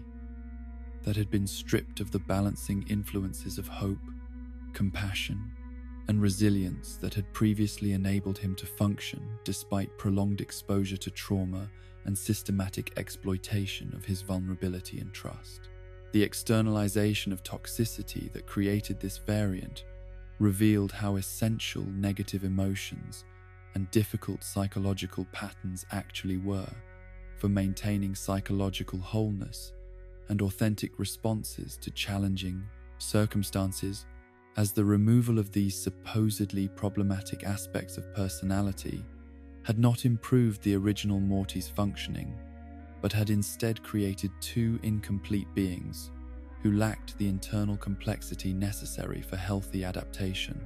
to complex social and emotional realities. The concentrated negativity that characterized toxic Morty's existence was not simply amplified versions of normal Morty traits, but represented the distillation of psychological patterns that had been severed from the contextual framework and balancing influences that gave them meaning and purpose within a complete personality structure, creating responses that were simultaneously, recognizably Morty and completely dysfunctional as guides for behavior and decision-making in social contexts. The aggressive and destructive behavior that toxic Morty displayed toward his other half and toward people in his environment reflected not inherent evil or malicious intent, but the logical result of concentrating psychological patterns that were designed to function as part of larger systems of fear, emotional regulation, and social adaptation, creating reactions that were appropriate for specific threatening circumstances, but became pathological when activated continuously without relief or contextual modification. The eventual reintegration of toxic Morty with his positive counterpart demonstrated that psychological healing and wholeness required acceptance of difficult emotions and negative thought patterns as essential components of complete personality rather than problems to be eliminated or externalized. But the temporary existence of the separated aspects revealed how easily the balance between constructive and destructive psychological forces could be disrupted through technological intervention or extreme trauma. Psychopath Morty represented complete moral breakdown that resulted from exposure to levels of violence and exploitation that exceeded the capacity of normal human ethical frameworks to maintain coherent responses to questions about right and wrong, creating an individual who retained enough intelligence and social awareness to understand moral concepts while lacking any emotional investment in applying those concepts to guide his own behavior toward other people. The calculated nature of psychopath Morty's deception and violence revealed that his transformation was not the result of cognitive impairment or inability to understand social expectations, but represented systematic abandonment of moral reasoning as a useful guide for behavior in circumstances where ethical considerations had consistently failed to provide protection or meaningful outcomes for someone whose attempts at decent behavior had been systematically punished or ignored. The attempted murder of police officer Rick demonstrated both psychopath Morty's complete disregard for normal moral constraints and his tactical understanding of how violence could be used to achieve objectives that negotiation and cooperation had failed to accomplish. But his death at the hands of another Morty also revealed how the same psychological breakdown that enabled ruthless behavior also eliminated the emotional regulation and strategic thinking necessary for successful navigation of genuinely dangerous situations. The tragedy of psychopath Morty was not that he had become evil, but that his psychological adaptation to impossible circumstances had eliminated his capacity for the human connections and emotional experiences that might have provided meaning and satisfaction even within the constraints of his oppressive environment, creating an existence that was simultaneously powerful and empty of anything that might have justified the costs of his transformation. The homeless Mortys, who populated the streets and slums of the Citadel, represented the end stage of psychological deterioration that occurred when individuals who had been systematically failed by every available support system finally abandoned attempts to maintain normal social functioning and retreated into survival modes that prioritized immediate physical needs over long-term planning or investment in relationships and community connections. The visible suffering and apparent worthlessness that characterized homeless Morty populations served multiple functions within Citadel society beyond simple neglect or indifference, providing cautionary examples for other Mortys about the consequences of failing to fulfill assigned roles, while also creating a pool of completely disposable individuals who could be used for the most dangerous experiments and labor without concern for safety protocols or long-term consequences of exposure to hazardous conditions. The drug addiction that flourished among homeless Morty populations was not recreational choice, but desperate attempt to achieve temporary relief from psychological pain and existential despair that had become unbearable without chemical intervention, creating cycles of dependency that further isolated them from whatever resources and support systems might otherwise have been available to help them recover and reintegrate into functional social roles. The chemical substances that homeless Mortys used to achieve temporary psychological relief were often byproducts or waste materials from Rick's scientific experiments that had been disposed of carelessly and discovered by desperate individuals who were willing to risk unknown health consequences for the possibility of temporary escape from awareness of their circumstances and prospects for continued existence within systems designed to exploit and discard them. The Mortytown Locos, who organized into gangs and criminal enterprises, represented attempts to create alternative social structures and identity frameworks for individuals who had been completely rejected by legitimate institutions and conventional society. But these organizations typically replicated the same patterns of exploitation and violence that had originally damaged their members, creating communities built on shared trauma rather than healing or mutual support. The territorial conflicts and violence that characterized Mortytown gang culture reflected broader competition for extremely limited resources and opportunities within environments where legal means of achieving security and respect had been systematically eliminated or made impossible for individuals whose psychological damage and social isolation made them unemployable within normal economic systems and social institutions. The tattoos and physical markers that identified Mortytown Locos as gang members served not just as tribal identification, but as visible evidence of their complete abandonment by mainstream society and their acceptance that criminal activity was the only remaining path to achieving any form of dignity or respect within systems that had designated them as disposable and worthless for any legitimate purpose.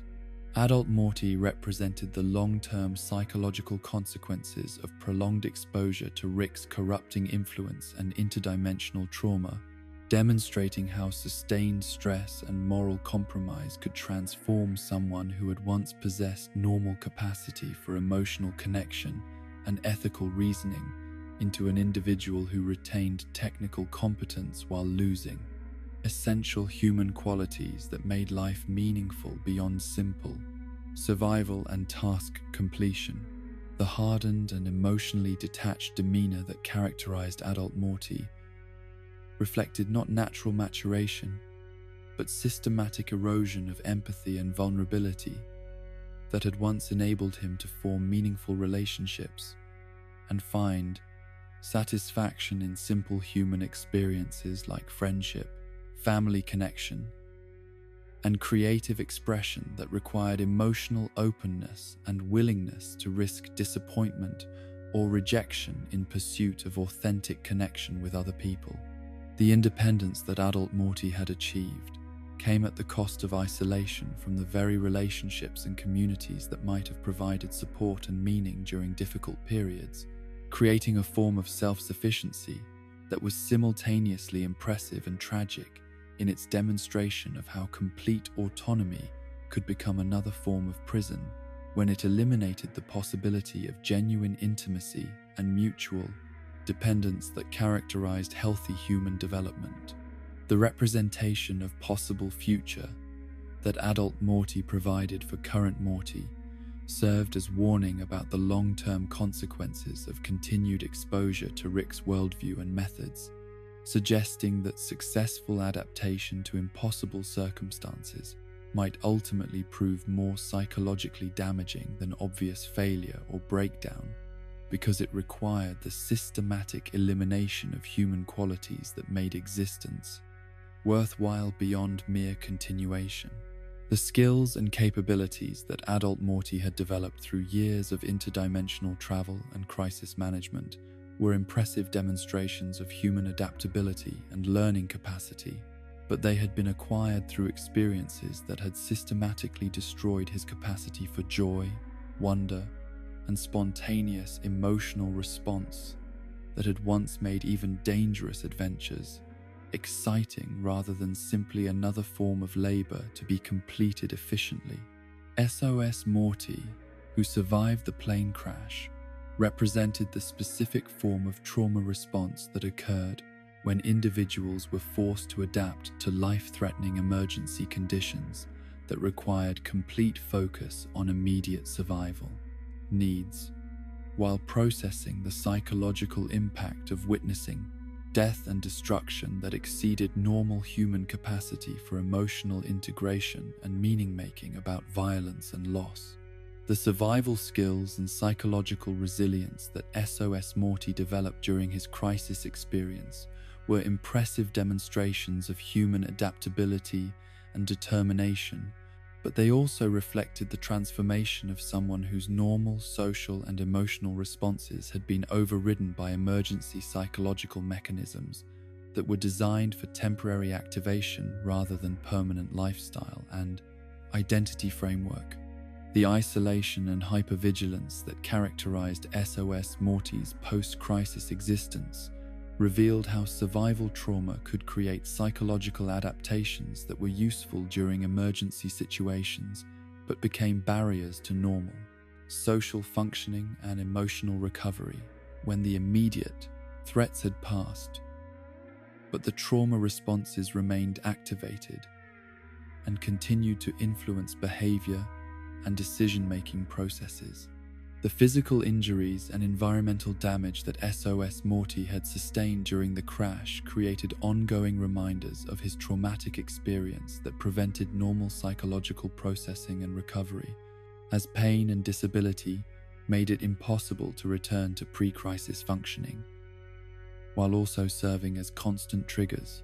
for trauma responses that maintained high levels of stress and vigilance that were no longer appropriate for his actual circumstances.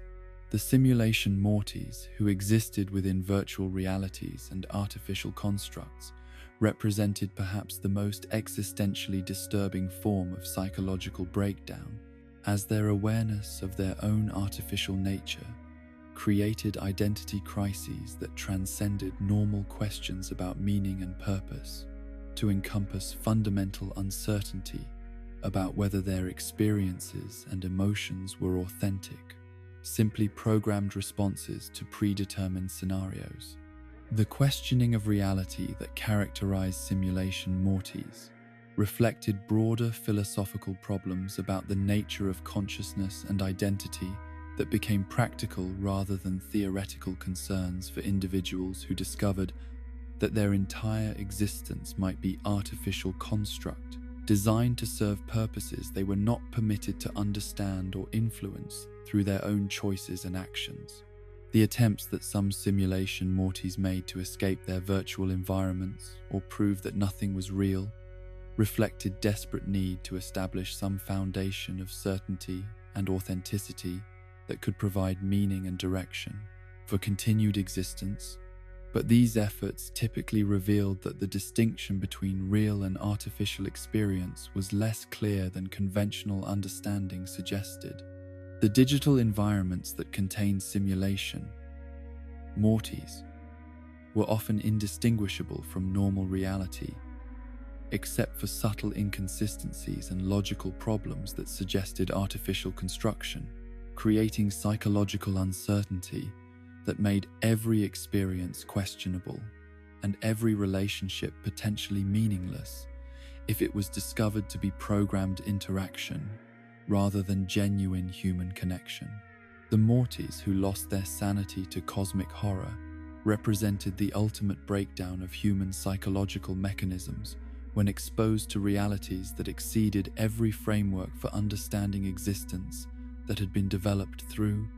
millions of years of evolution and thousands of years of cultural development, creating individuals who retained enough awareness to recognize their own inability to comprehend the circumstances that had destroyed their capacity for coherent thought and emotional regulation. The madness that characterized these variants was not random mental illness, but systematic response to impossible circumstances that required forms of understanding and adaptation that human consciousness was not equipped to achieve. Without fundamental alteration of cognitive and emotional systems that defined personality and identity, creating beings who were simultaneously more and less than human.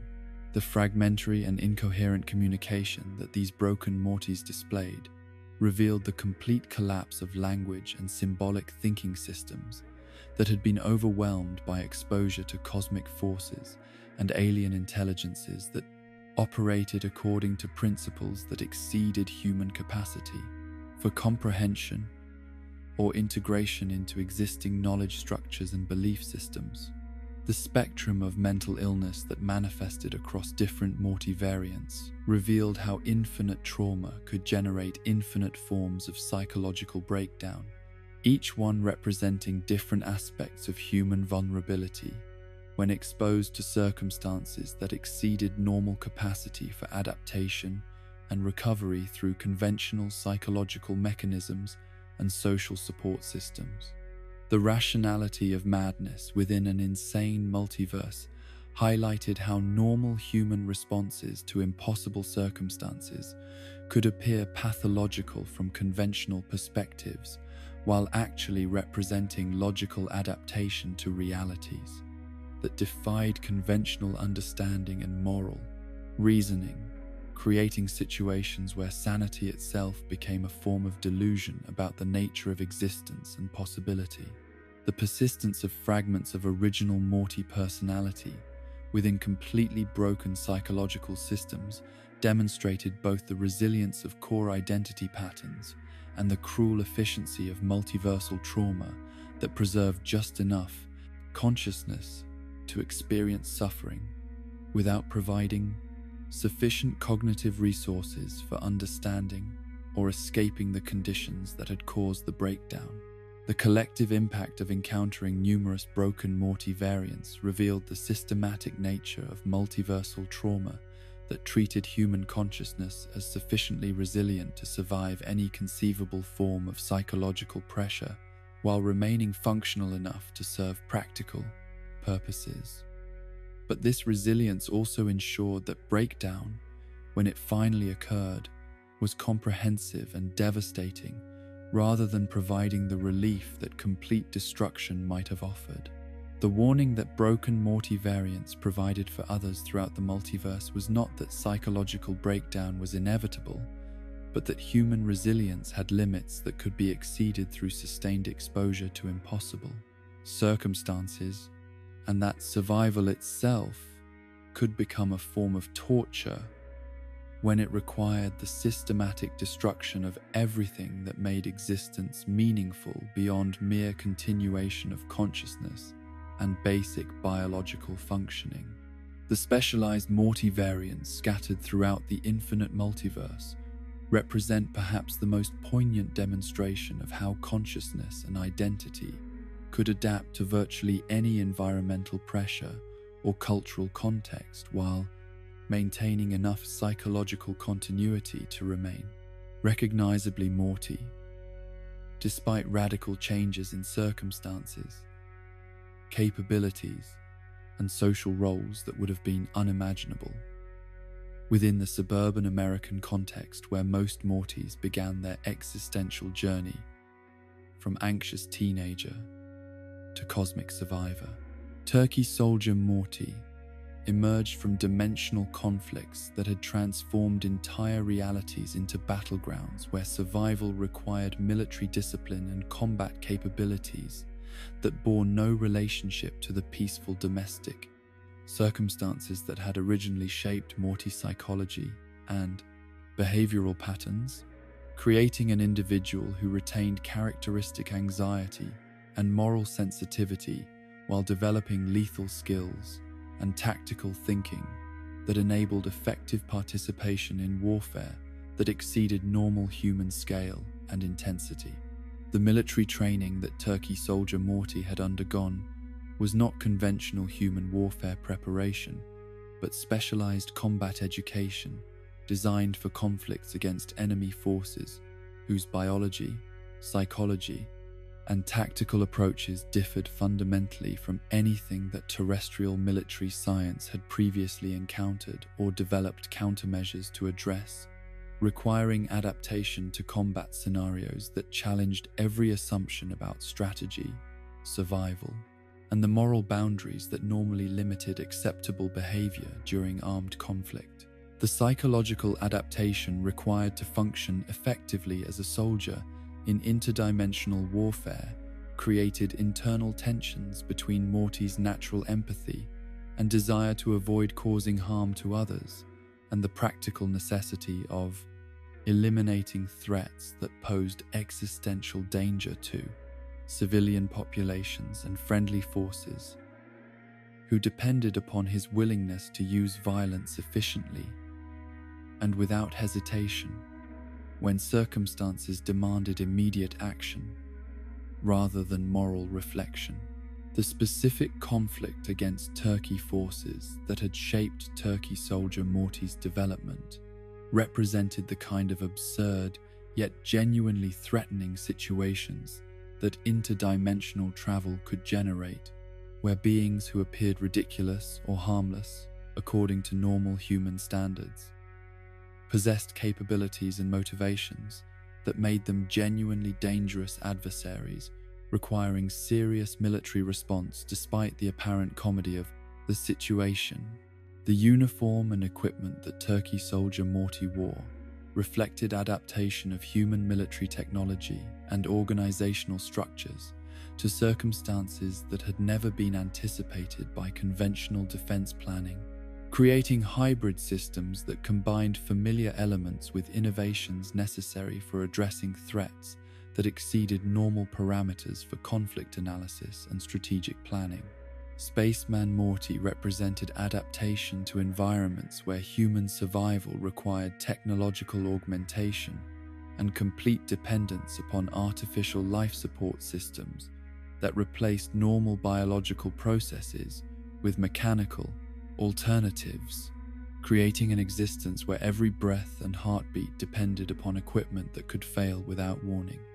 and leave him vulnerable to instant death in the vacuum of space. The orange spacesuit that protected Spaceman Morty from the hostile environment of outer space had become not just protective equipment, but an integral part of his identity and survival strategy, transforming him into a hybrid being whose biological components remained human, while his functional capabilities depended entirely upon technological systems that extended his sensory input and physical capabilities beyond normal human limitations.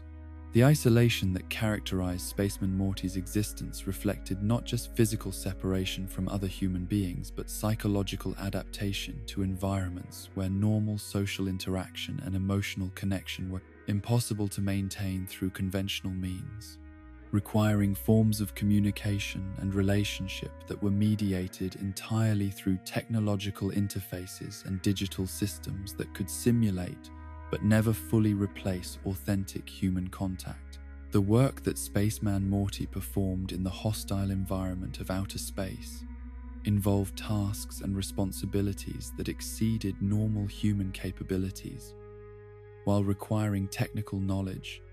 and problem-solving skills that had been developed through necessity rather than formal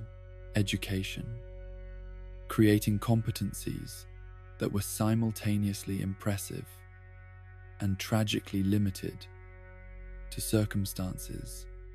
where normal human life was impossible to sustain. Cowboy Morty emerged from dimensional variance where technological development had followed different historical trajectories that emphasized individual self-reliance and frontier survival skills over the urban technological infrastructure that characterized most realities where Ricks had influenced civilizational development, creating cultural contexts where traditional values and simple technologies remained more effective than advanced scientific methods for addressing practical problems and social challenges. The clothing and equipment that Cowboy Morty wore reflected cultural adaptation to environments where modern conveniences and advanced technology were unavailable or unreliable, requiring mastery of traditional skills like horsemanship, marksmanship, and manual craftsmanship that had been largely eliminated from most dimensions, where technological advancement had made such capabilities obsolete for normal daily survival and social functioning. The moral code that characterized Cowboy Morty's approach to conflict and social interaction reflected cultural values that emphasized personal honor,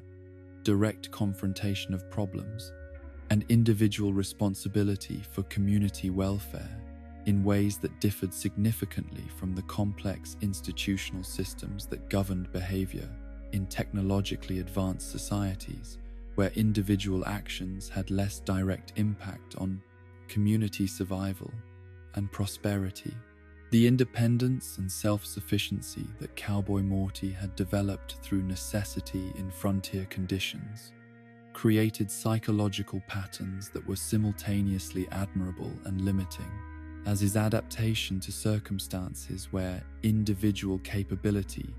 determined survival made it difficult for him to function effectively within social systems that required cooperation, compromise, and acceptance of interdependence as normal aspects of community life and mutual support. Artist Morty represented the channeling of trauma and emotional complexity into creative expression that served both psychological survival mechanism and communication method for experiences that exceeded normal language and conventional social interaction, creating works of art that captured aspects of multiversal existence that could not be adequately conveyed through rational discussion or analytical description. The artistic mediums that artist Morty employed reflected both his access to materials and technologies from his particular dimension and his psychological need to transform suffering and confusion into forms that could be shared with others who might recognize their own experiences. Reflected in creative works that validated their emotional responses to impossible circumstances and provided evidence that they were not alone in their struggle to find meaning within chaos. The creative process that artist Morty used to develop his artistic works required him to maintain emotional openness and vulnerability that many other Morty variants had been forced to suppress in order to survive traumatic circumstances, creating psychological tensions between the sensitivity necessary for authentic artistic expression and the emotional detachment that enabled effective functioning within dangerous and unpredictable environments. The audience that artist Morty created his works for included not just beings who could appreciate aesthetic qualities, but individuals who needed validation for experiences that were too overwhelming to process through normal psychological mechanisms, making his art serve therapeutic functions for both creator and observers who found recognition and comfort in representations of experiences that exceeded normal human capacity for understanding or integration. The various professional Mortys who worked in service industries throughout different dimensions represented adaptation to economic systems that required specialized skills and social roles, while maintaining enough flexibility to accommodate the unique psychological needs and behavioral patterns that characterize Morty variants regardless of their specific occupational training and environmental circumstances. Barber Morty had developed technical skills for cutting and styling hair that required steady hands, attention to detail, and basic understanding of aesthetics and customer service. But his work also provided opportunities for social interaction and community connection that served psychological functions beyond simple economic exchange, creating relationships with clients who relied upon his services for both practical grooming needs and emotional support through casual conversation and personal attention. The barbershop environment that Barber Morty maintained served as informal community center where information was exchanged, relationships were maintained, and social stability was reinforced through regular interaction between individuals who might otherwise have limited opportunities for meaningful human connection within their particular dimensional circumstances and social structures. The trust that clients placed in Barber Morty by allowing him to use sharp instruments near their faces and necks represented a form of intimacy and vulnerability that was both routine and profound, creating relationships that required emotional sensitivity and professional responsibility that went beyond simple technical competence to encompass genuine care for customer welfare and satisfaction. Waiter Morty had adapted to service industry work that required constant interaction with diverse customers whose needs, expectations,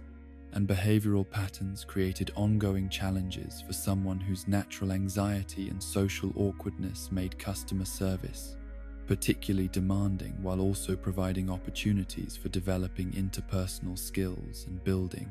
confidence through successful completion of routine social transactions. The restaurant environment where Waiter Morty worked required him to function effectively under pressure while managing multiple tasks simultaneously, developing organizational skills and stress management techniques that were valuable not just for his occupational performance, but for his general psychological development and ability to function effectively within complex social and balanced professional situations. The tips and customer feedback that Waiter Morty received provided immediate validation for his efforts to provide good service, while also creating economic incentives for developing interpersonal skills and emotional regulation that enabled him to remain pleasant and helpful, even when dealing with difficult customers, or stressful working conditions that might otherwise have triggered anxiety responses that interfered with job performance. Builder Morty had developed construction skills and physical capabilities that enabled him to create and repair structures that served practical functions within his community, while also providing tangible evidence of his value and contribution to collective welfare, in ways that were immediately visible and appreciated by others who benefited from his work and expertise. The construction projects that Builder Morty worked on required both individual skill and team cooperation, providing opportunities for developing collaborative relationships with co-workers, while also allowing him to take pride in completed projects that would serve useful functions long after his direct involvement had ended, creating forms of meaning and purpose that transcended immediate economic compensation. The physical demands of construction work provided healthy outlets for stress and anxiety, while also developing strength and endurance that increased Builder Morty's confidence and sense of personal capability in ways that carried over into other aspects of his life and social relationships, creating positive feedback loops between occupational success and general psychological well-being. Scarecrow Morty represented perhaps the most extreme form of specialization that had completely transformed his physical nature while preserving consciousness and identity within a form designed for agricultural protection rather than human social interaction, creating an existence that was simultaneously functional within its intended environment and profoundly isolated from normal human experiences and relationships. The materials that composed Scarecrow Morty's body were organic, but not living in conventional biological sense,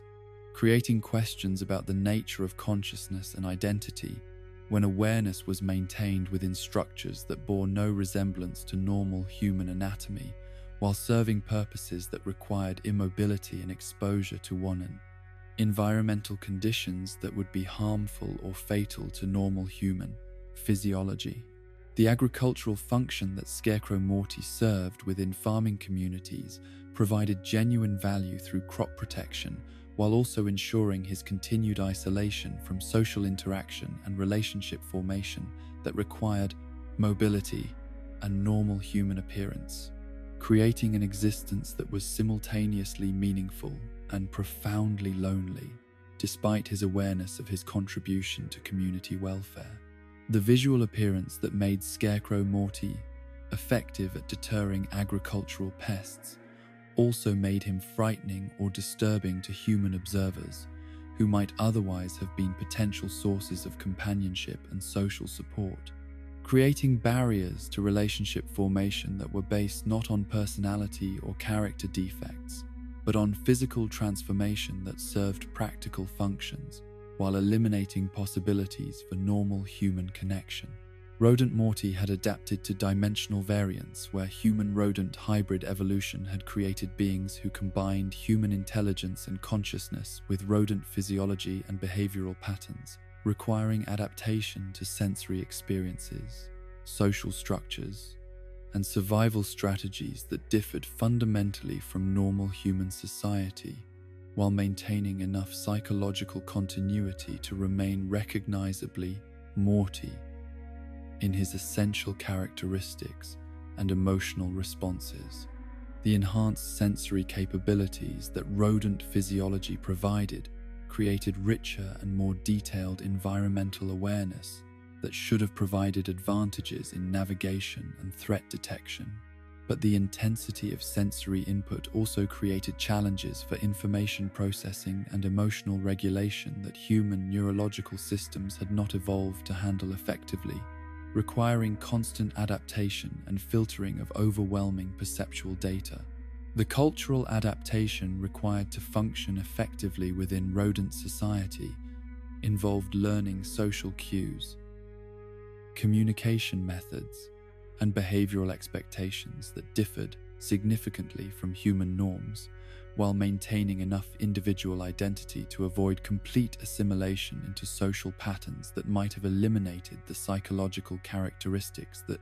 made him recognizably Morty rather than simply another member of rodent civilization.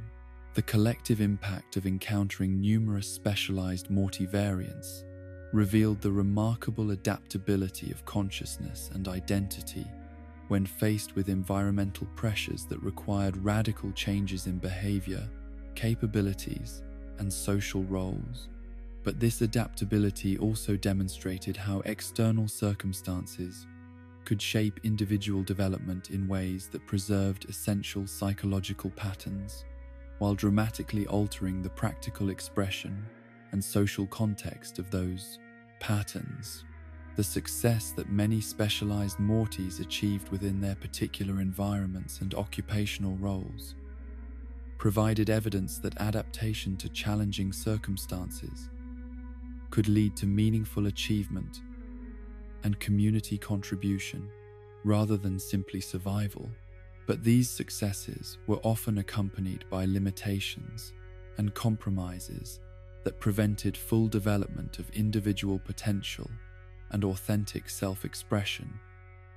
within their specialized contexts. The diversity of specializations that Morty variants had developed across infinite dimensions suggested that human consciousness was sufficiently flexible to adapt to virtually any conceivable environmental or social pressure while maintaining enough continuity to remain recognizably human. But this flexibility also raised questions about the essential nature of identity when it could survive such radical transformation while preserving recognizable psychological patterns and emotional responses. The Morty clones and artificial variants scattered throughout the multiverse represent perhaps the most disturbing manifestation of how Rick's technological capabilities and systematic disregard for individual autonomy could transform the natural process of human reproduction and development into industrial-scale manufacturing of consciousness, designed to serve specific purposes while eliminating the unpredictability and independence that characterize naturally occurring individuals who might develop beyond their creator's control or understanding. The planet of Morty clones discovered by Rick and Morty during their interdimensional travels revealed the logical endpoint of Rick's casual approach to replacing inconvenient family members with more manageable alternatives, demonstrating how the same technological processes that enabled dimensional abandonment and identity substitution could be systematized and optimized to produce entire civilizations built around the mass production of beings whose every characteristic had been predetermined according to specifications that served creator convenience rather than clone welfare or autonomous development. The industrial infrastructure that supported clone production on this planet represented a technological achievement that exceeded most civilizations' manufacturing capabilities, while simultaneously demonstrating complete moral failure in its application of advanced scientific knowledge to the systematic creation of conscious beings who were designed from conception to serve roles they had never chosen and could never effectively refuse without facing elimination or replacement by more compliant alternatives. The standardization that characterized clone production processes ensured that individual variations and unpredictable personality development would be minimized in favor of creating beings whose responses and capabilities could be predicted and controlled with mathematical precision. But this standardization also eliminated the creative potential and adaptive flexibility that made naturally occurring individuals capable of growth, learning, and autonomous decision-making that might have led to better outcomes than their predetermined programming anticipated. The quality control systems that governed clone production included regular testing and evaluation procedures designed to identify and eliminate defective units whose characteristics or performance fell outside acceptable parameters. creating systematic selection pressures that favored compliance and predictability over innovation or independent thinking that might have enabled clones to develop beyond their original specifications in ways that served their own interests rather than their creators' objectives. Arcade Morty represented the application of clone technology to entertainment and leisure industries that required beings capable of providing engaging, interactive experiences while remaining completely controllable and replaceable when their performance declined or their programming became outdated, creating individuals whose entire existence was structured around serving the recreational needs of others without any consideration for their own desires or potential for personal fulfillment beyond their designated entertainment functions. The specialized knowledge and skills that Arcade Morty possessed were not developed through natural learning processes or personal interest, but were programmed directly into his consciousness during the production phase, creating artificial expertise that enabled effective job performance, while preventing the kind of gradual skill development and personal growth that might have led to questions about his role or desires for different forms of work or social interaction. The interaction protocols that governed Arcade Morty's behavior with customers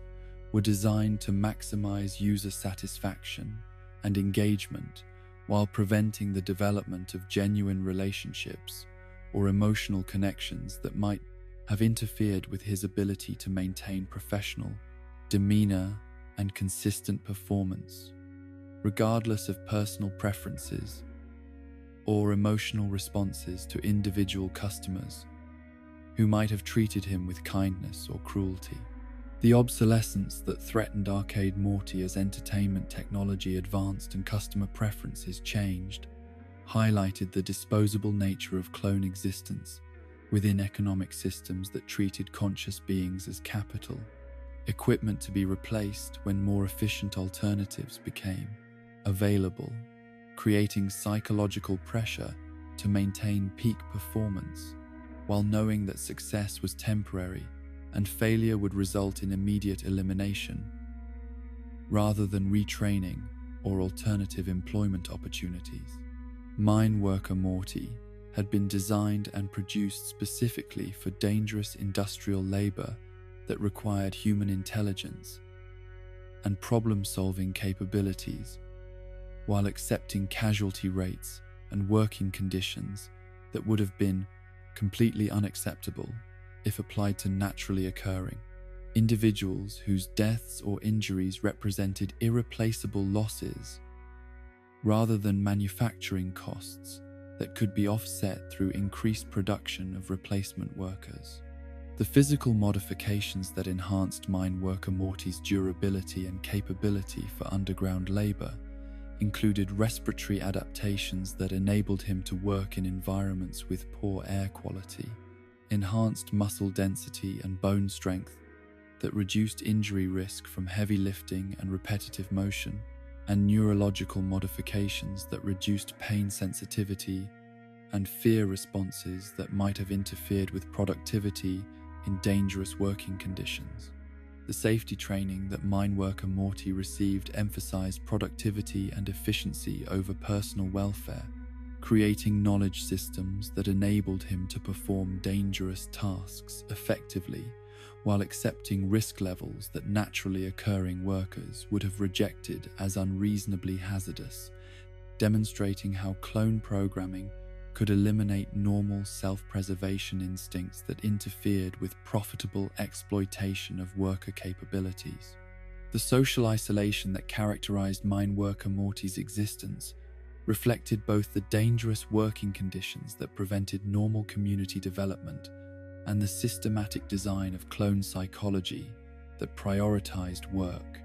performance over relationship formation that might have led to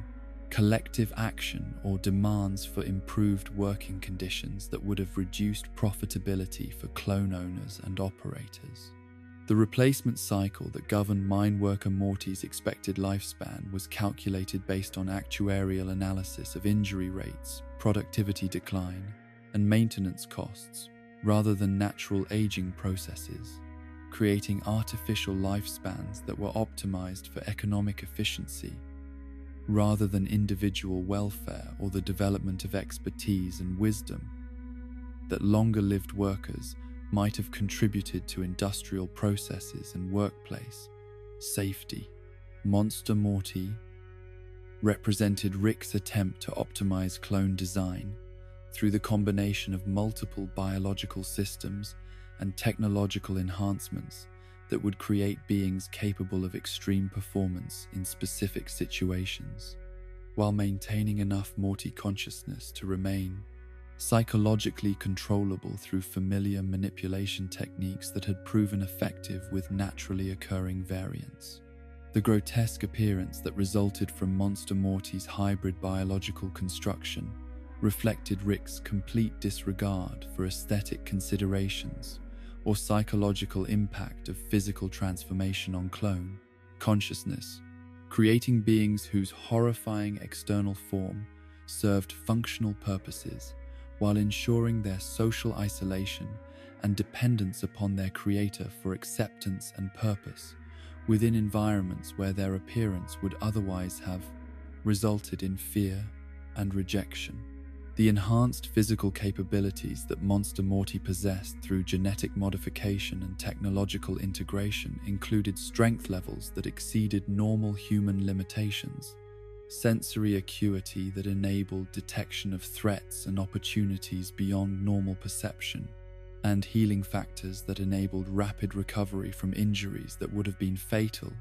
or permanently disabling for unmodified individuals. The psychological programming that maintained Monster Morty's loyalty and obedience, despite his enhanced capabilities, required sophisticated behavioral conditioning that prevented him from recognizing or acting upon the power differential that his physical advantages should have created in his relationship with Rick, demonstrating how consciousness manipulation could maintain control relationships, even when physical capabilities had shifted dramatically in favor of the supposedly subordinate party. The isolation and rejection that Monster Morty experienced from other beings who encountered his transformed appearance created psychological dependence upon Rick as the only source of acceptance and social interaction, ensuring continued loyalty through emotional manipulation rather than physical restraint or technological control systems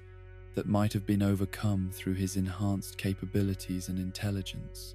Mechanical Morty represented the logical extension of Rick's willingness to replace biological family members with technological alternatives that could provide identical functional benefits while eliminating the unpredictability,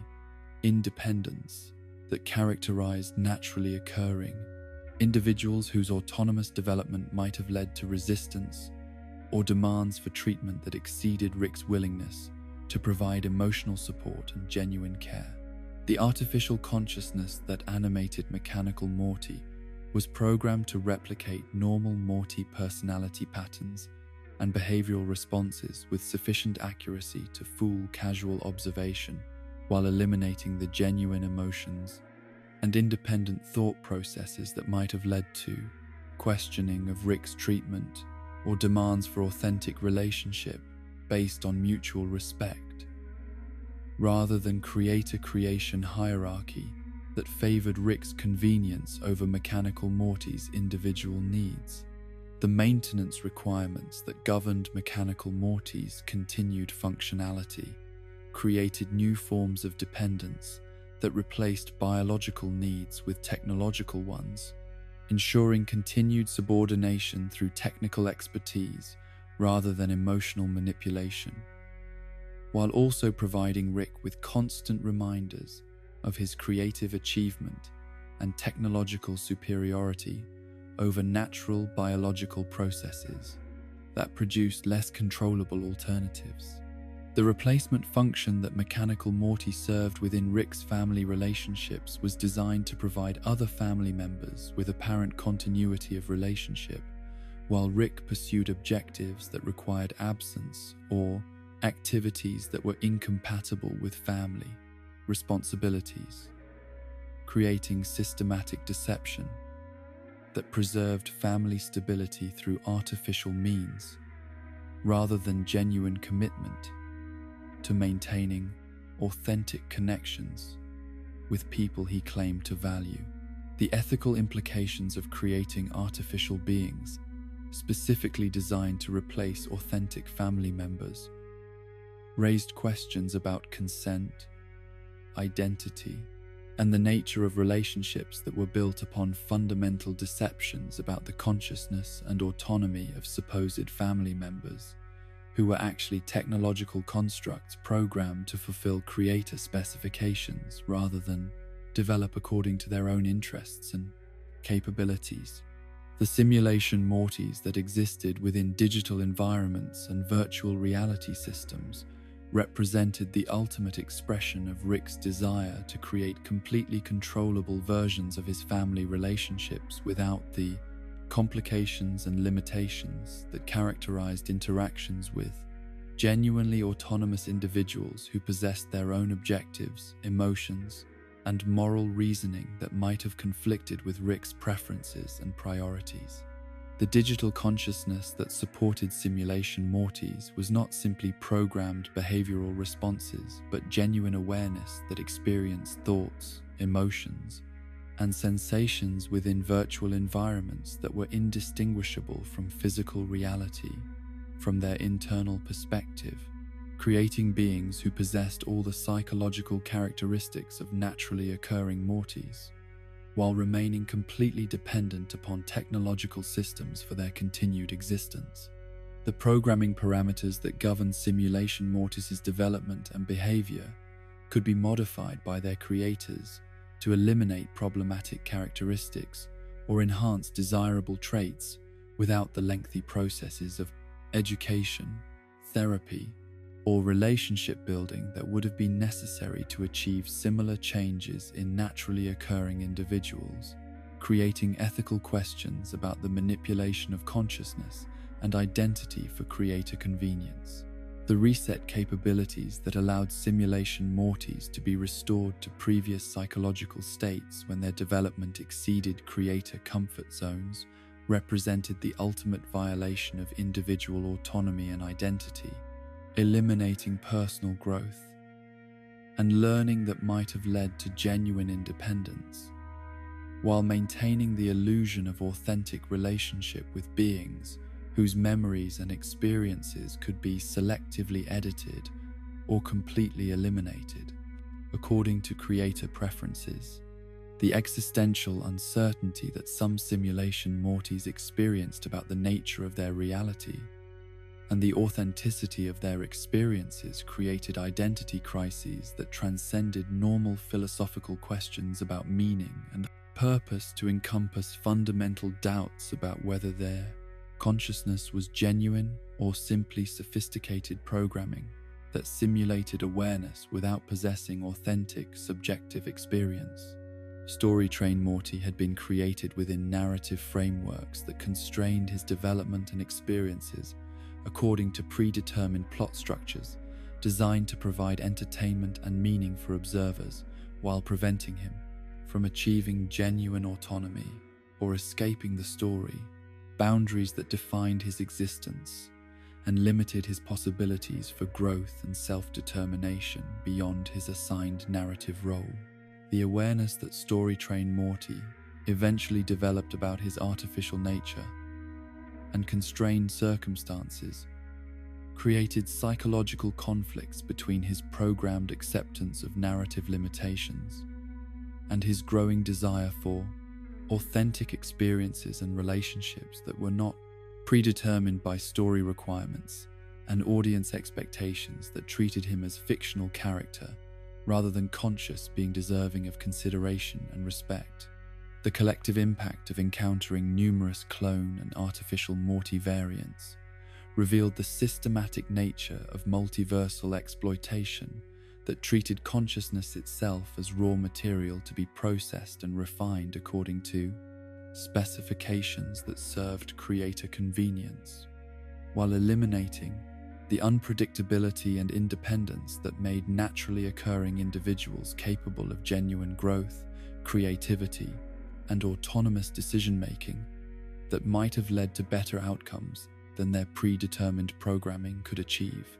The horror of artificial Morty production lay not in the technological achievement of creating conscious beings, but in the systematic application of that capability to eliminate authentic relationships and autonomous development in favor of controllable alternatives that preserved the appearance of family and social connections, while eliminating the genuine emotional investment and mutual respect that characterized healthy human relationships based on voluntary participation rather than programmed compliance. The persistent consciousness and psychological continuity that connected artificial Mortys to their naturally occurring counterparts demonstrated both the portability of identity across different substrates and the cruel efficiency of systems that could preserve everything that made someone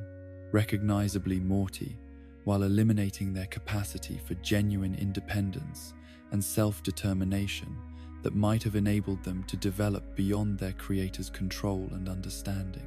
The ethical questions raised by artificial Morty creation extended beyond individual welfare to encompass broader implications about the nature of consciousness, identity, and relationships when technological capabilities enabled the systematic replacement of authentic human connections with artificial alternatives that served functional purposes, while eliminating the emotional reciprocity and mutual growth that characterized genuine love and family bonds. The Mortys who fought back against the systematic oppression and exploitation that defined their existence across infinite realities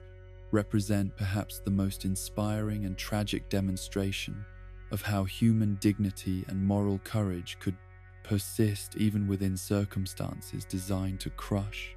individual agency and transform victims into willing participants in their own subjugation, creating beings who retained enough connection to fundamental human values to recognize injustice, while developing the psychological strength and strategic capability necessary to challenge systems that seemed invulnerable to conventional resistance. Fascism fighting Morty emerged from dimensional circumstances where exposure to totalitarian ideologies and systematic persecution had transformed his natural anxiety and moral sensitivity into focused determination to identify and eliminate threats to human freedom and dignity, demonstrating how trauma and oppression could sometimes catalyze development of extraordinary courage and commitment to justice that transcended normal self-preservation instincts and personal comfort considerations. The Hitler measuring device that fascism fighting Morty carried represented both technological innovation and philosophical commitment to objective assessment of authoritarian tendencies that might otherwise have remained hidden beneath surface appearances and conventional, social respectability, creating practical tools for identifying and addressing threats to democratic values and human rights before they could develop sufficient power to implement systematic persecution and genocide. The interdimensional campaign that fascism fighting Morty conducted against fascist movements across multiple realities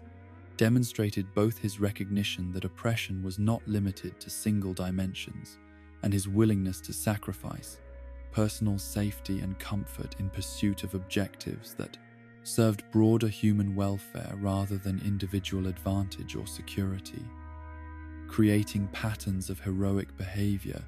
that exceeded normal expectations about moral obligation and personal responsibility. The measurement readings that determined fascism fighting Morty's targets were not arbitrary or based on personal preference, but reflected systematic analysis of behavioral patterns and ideological commitments that indicated genuine threats to human freedom and dignity,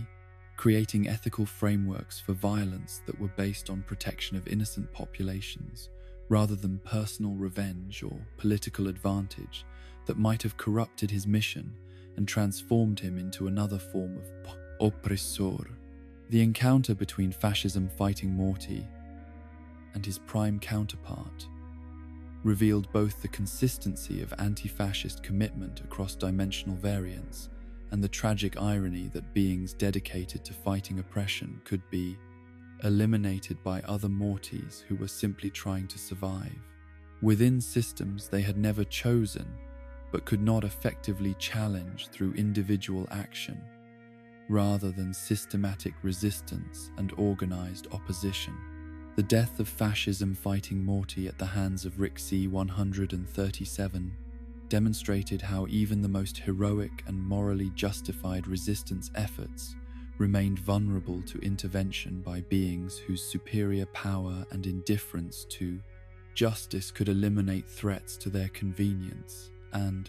objectives without regard for the broader implications of destroying individuals whose commitment to human welfare exceeded anything that their eliminators had ever demonstrated through their own choices and actions.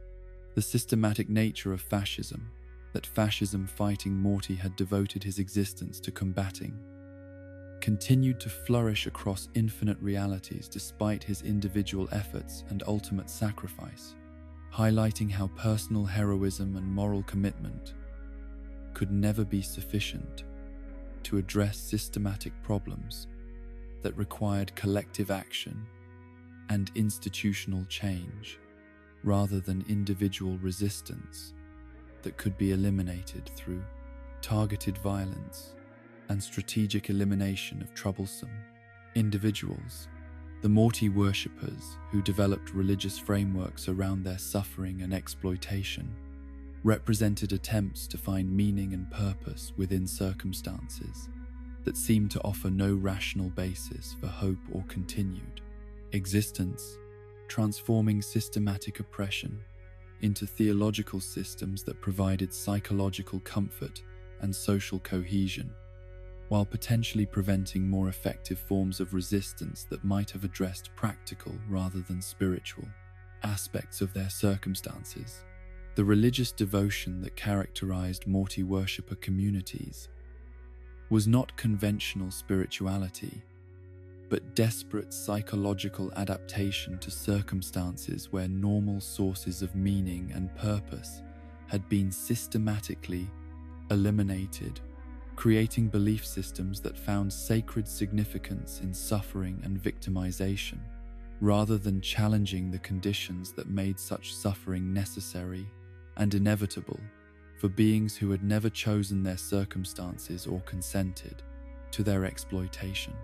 The prophecies and theological frameworks that Morty worshippers developed around the concept of the one true Morty reflected both their need for ultimate meaning beyond immediate circumstances and their unconscious recognition that their collective suffering was connected to broader patterns of exploitation that affected countless other beings across infinite realities, creating religious systems that contained elements of accurate understanding while channeling that understanding toward passive acceptance rather than active resistance. The worship practices and community rituals that sustained Morty worshipper societies provided genuine psychological benefits through social connection and shared meaning, while also potentially preventing the development of political consciousness and organized resistance that might have been more effective at addressing the systematic causes of their suffering and oppression, rather than simply providing spiritual frameworks for enduring inevitable victimization. The identification of Prime Morty as a potential divine figure reflected both the intuitive recognition that some Mortys possessed special significance within multiversal power structures, and the transformation of practical political analysis into religious categories that obscured rather than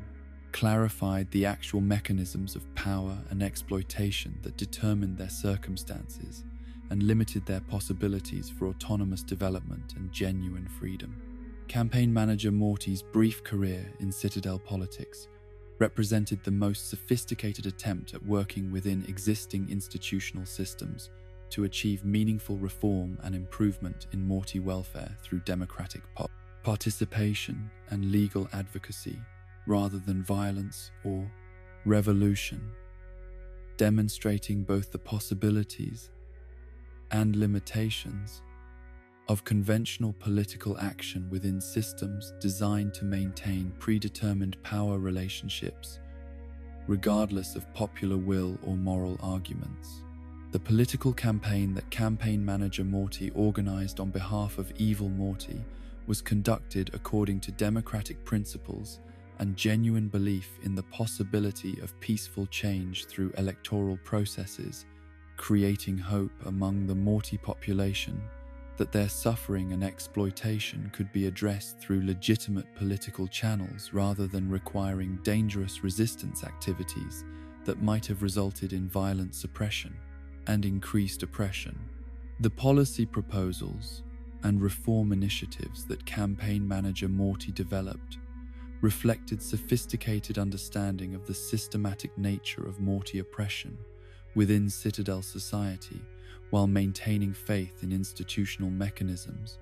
and legal procedures that could theoretically address those problems if supported by sufficient popular consensus and political will among decision-makers who possessed actual authority to implement meaningful changes. The grassroots organizing and coalition building that campaign manager Morty conducted among diverse Morty populations demonstrated both his political skills and his genuine commitment to democratic values and inclusive representation that sought to address the needs of all Morty variants rather than simply advancing the interests of particular groups or individuals who might have provided more reliable political support for his campaign efforts. The discovery of Evil Morty's true nature and hidden agenda represented not just personal betrayal, but the systematic destruction of campaign manager Morty's faith in democratic processes and institutional reform, revealing how even the most sincere and skillful political efforts could be manipulated and corrupted by individuals whose commitment to power exceeded their investment in the welfare of people they claimed to represent and serve through public office. The elimination of campaign manager Morty through ejection into space was conducted with casual efficiency that reflected Evil Morty's recognition that genuine democratic idealists posed greater threats to authoritarian power than obvious enemies or violent opponents, as their moral credibility and popular support could potentially inspire broader resistance movements that might have been more difficult to suppress through conventional intimidation and violence.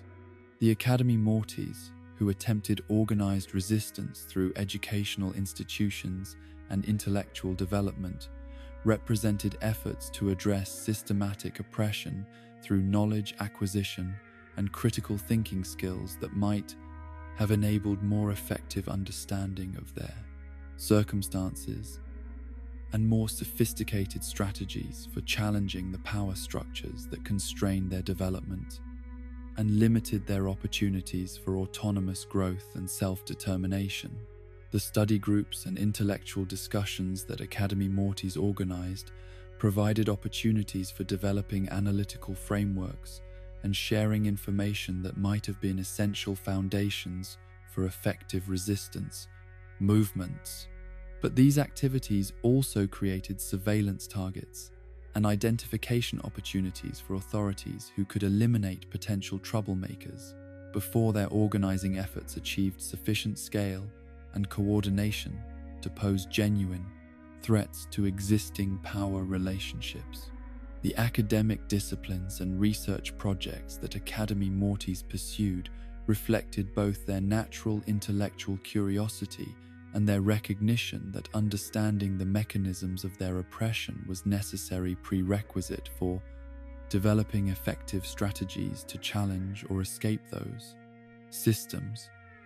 But their educational activities were constrained by institutional limitations and monitoring systems that prevented them from accessing information that might have enabled more effective resistance activities.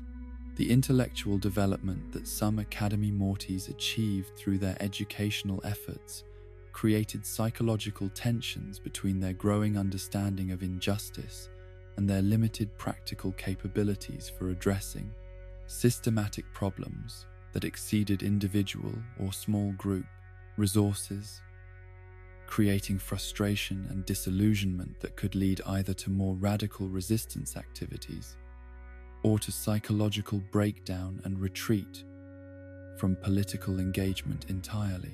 Confident Morty represented the psychological transformation that occurred when normal Morty anxiety and self-doubt were replaced by genuine self-assurance and belief in personal worth and capability, creating an individual whose enhanced confidence and social skills should have provided significant advantages in challenging oppressive systems, while maintaining enough Morty consciousness to understand and empathize with the suffering of less fortunate variants. The dimensional origin of Confident Morty, in a reality populated by self-assured individuals, reflected environmental influences that had shaped his psychological development in directions that were impossible within most dimensions, where systematic oppression and constant crisis prevented the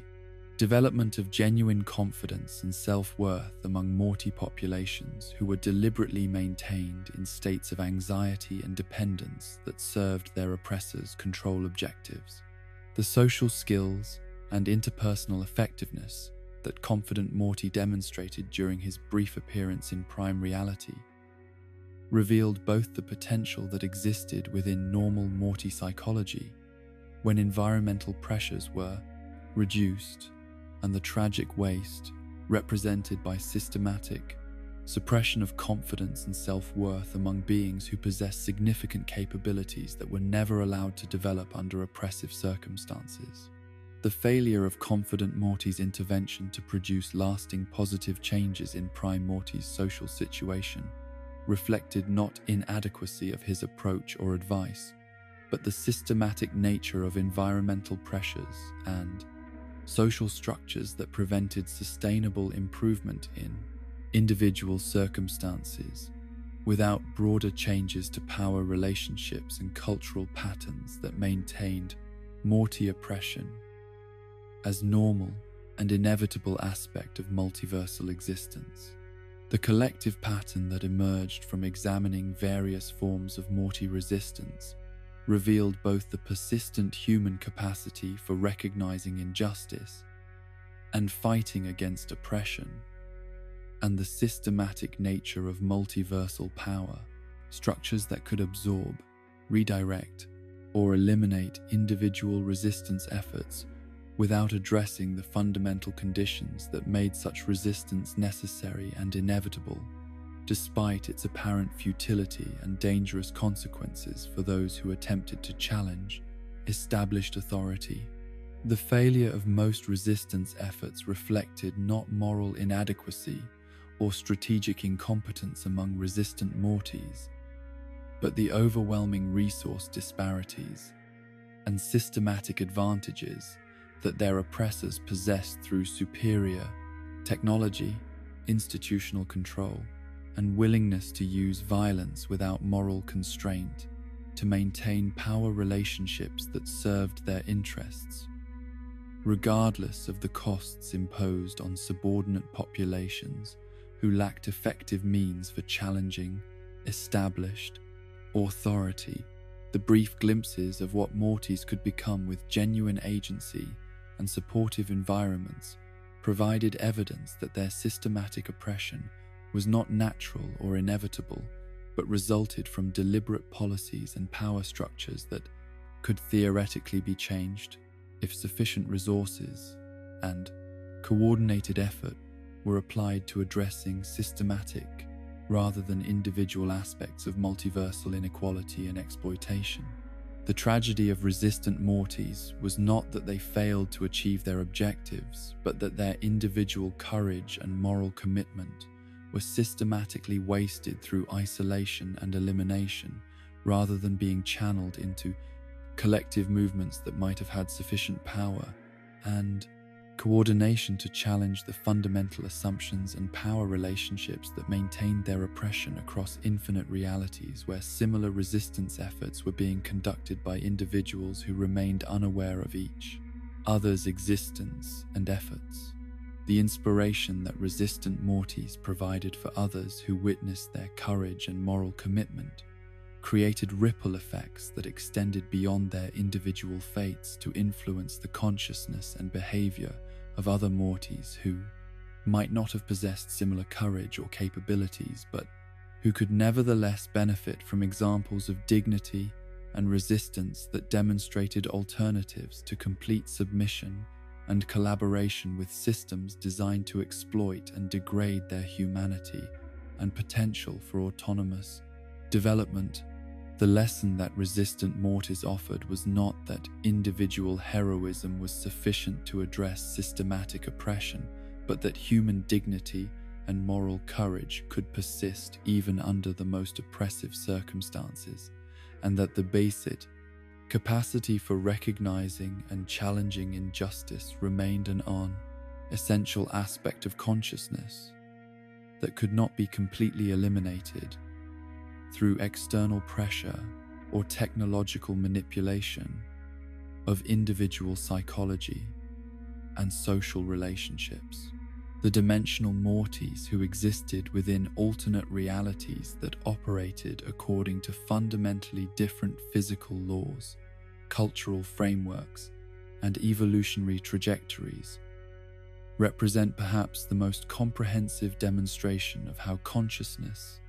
and identity could adapt to virtually any conceivable set of environmental parameters while maintaining enough psychological continuity to remain recognizably Morty, despite inhabiting worlds that bore no meaningful resemblance to the suburban American context, where most Morty variants began their journey from ordinary teenager to multiversal survivor of systematic exploitation and cosmic indifference. Parmesan dimension. Morty emerged from circumstances where his original family had been destroyed or abandoned through dimensional crisis management that prioritized Rick's convenience over family stability and emotional welfare, forcing him to adapt to replacement family structures that provided functional substitutes for authentic relationships, while never quite eliminating the psychological awareness that his current life was built upon the destruction of everything he had originally known and valued as sources of meaning and belonging. The replacement process that brought Parmesan Dimension Morty into his current family situation was not voluntary transition or natural development, but systematic substitution that eliminated his original identity and relationships in favor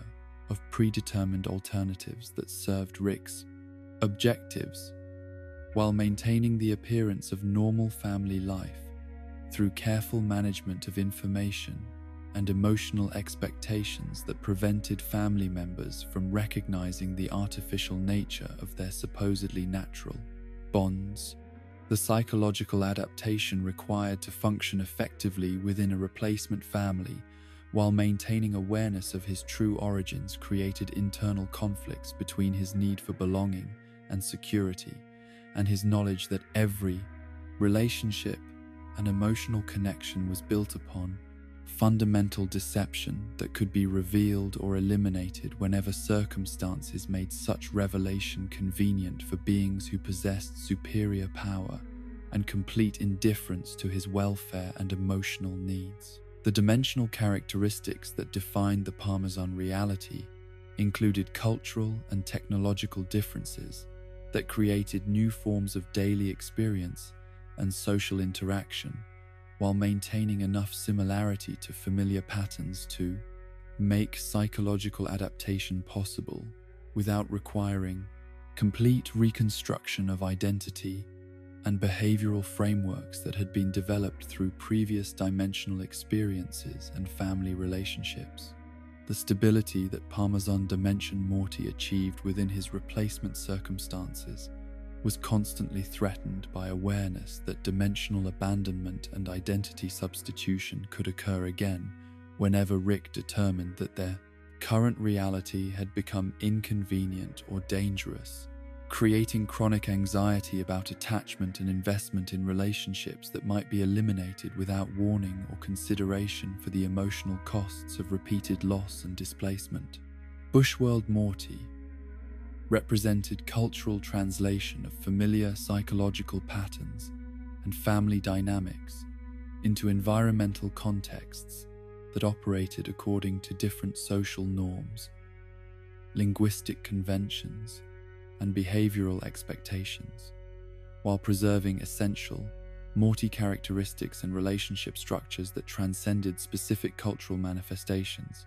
and remained consistent across dimensional variants, despite surface differences in appearance and social expression. The Australian cultural context that shaped Bushworld Morty's development provided alternative frameworks for processing trauma and interdimensional experience, while maintaining familiar patterns of anxiety, family dysfunction, and gradual corruption. Through exposure to Rick's influence and casual disregard for conventional,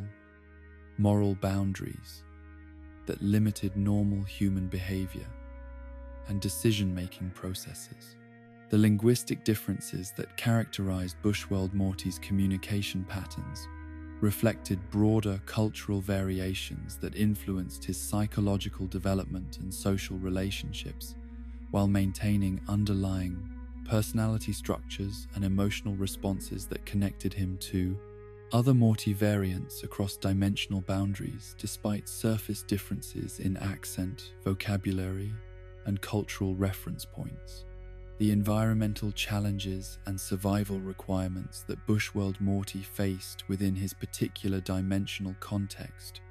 created opportunities for developing capabilities and resilience that might not have been necessary within more comfortable and predictable realities.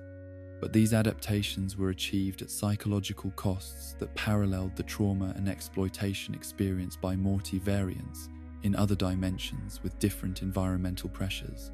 Wasp Morty had evolved within dimensional contexts where human development had followed biological trajectories that integrated insect characteristics and social organization patterns while maintaining human consciousness and individual identity, creating beings who possessed enhanced capabilities and alternative social structures, while retaining psychological vulnerabilities and emotional needs that connected them to other Morty variants across species boundaries. The biological modifications that characterized Wasp Morty's physiology included enhanced sensory capabilities, flight capacity, and social communication methods that should have provided significant advantages over normal human limitations. But these enhancements were accompanied by psychological adaptations that maintained characteristic Morty anxiety and social awkwardness, despite improved physical capabilities and environmental advantages. The social organization that governed Wasp society reflected insect behavioral patterns that emphasized collective welfare and hierarchical authority structures, while incorporating human values and individual consciousness that created insect tensions between species-appropriate behavior and personal autonomy that characterized normal human development and relationship formation processes. The integration of human and insect characteristics within Wasp Morty's identity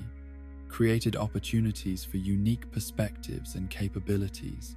while also generating identity conflicts and social isolation from beings who operated according to purely human or purely insect behavioral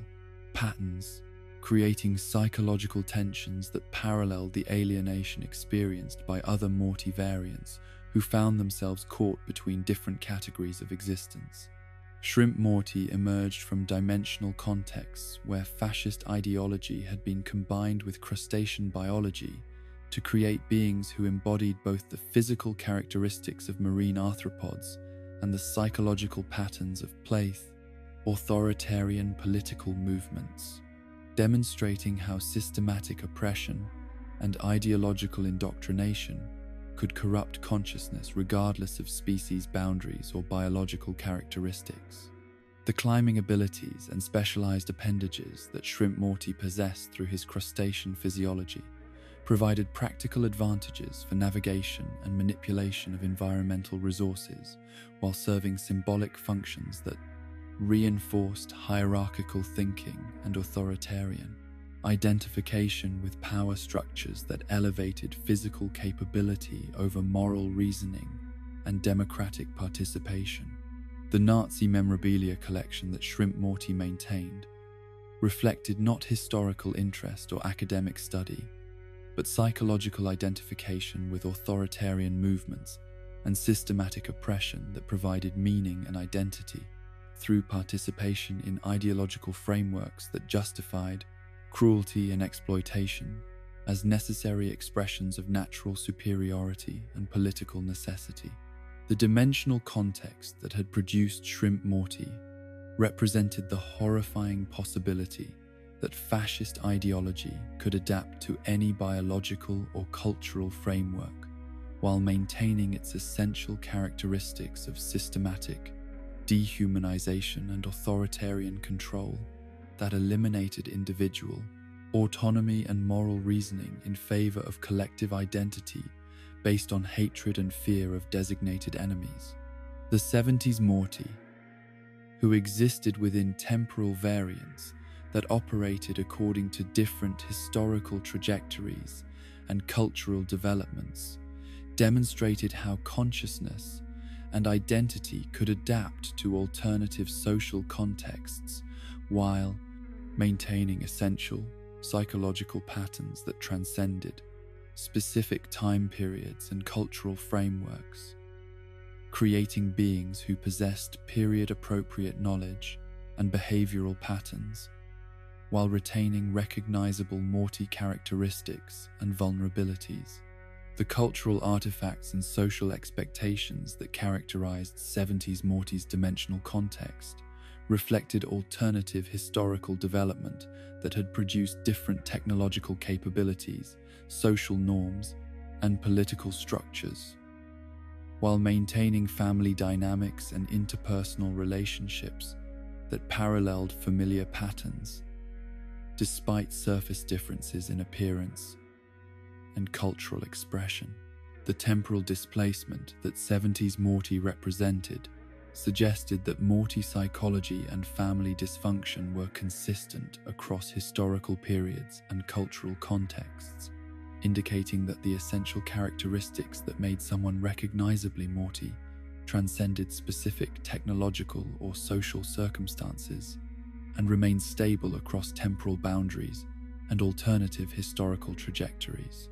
The dimensional variations that produced Morty variants across infinite realities revealed systematic patterns of trauma and exploitation that suggested underlying universal principles or forces that ensured consistent suffering and oppression regardless of environmental circumstances, technological development, or cultural frameworks that might otherwise have been expected to produce more positive outcomes for conscious beings, with Morty's essential characteristics.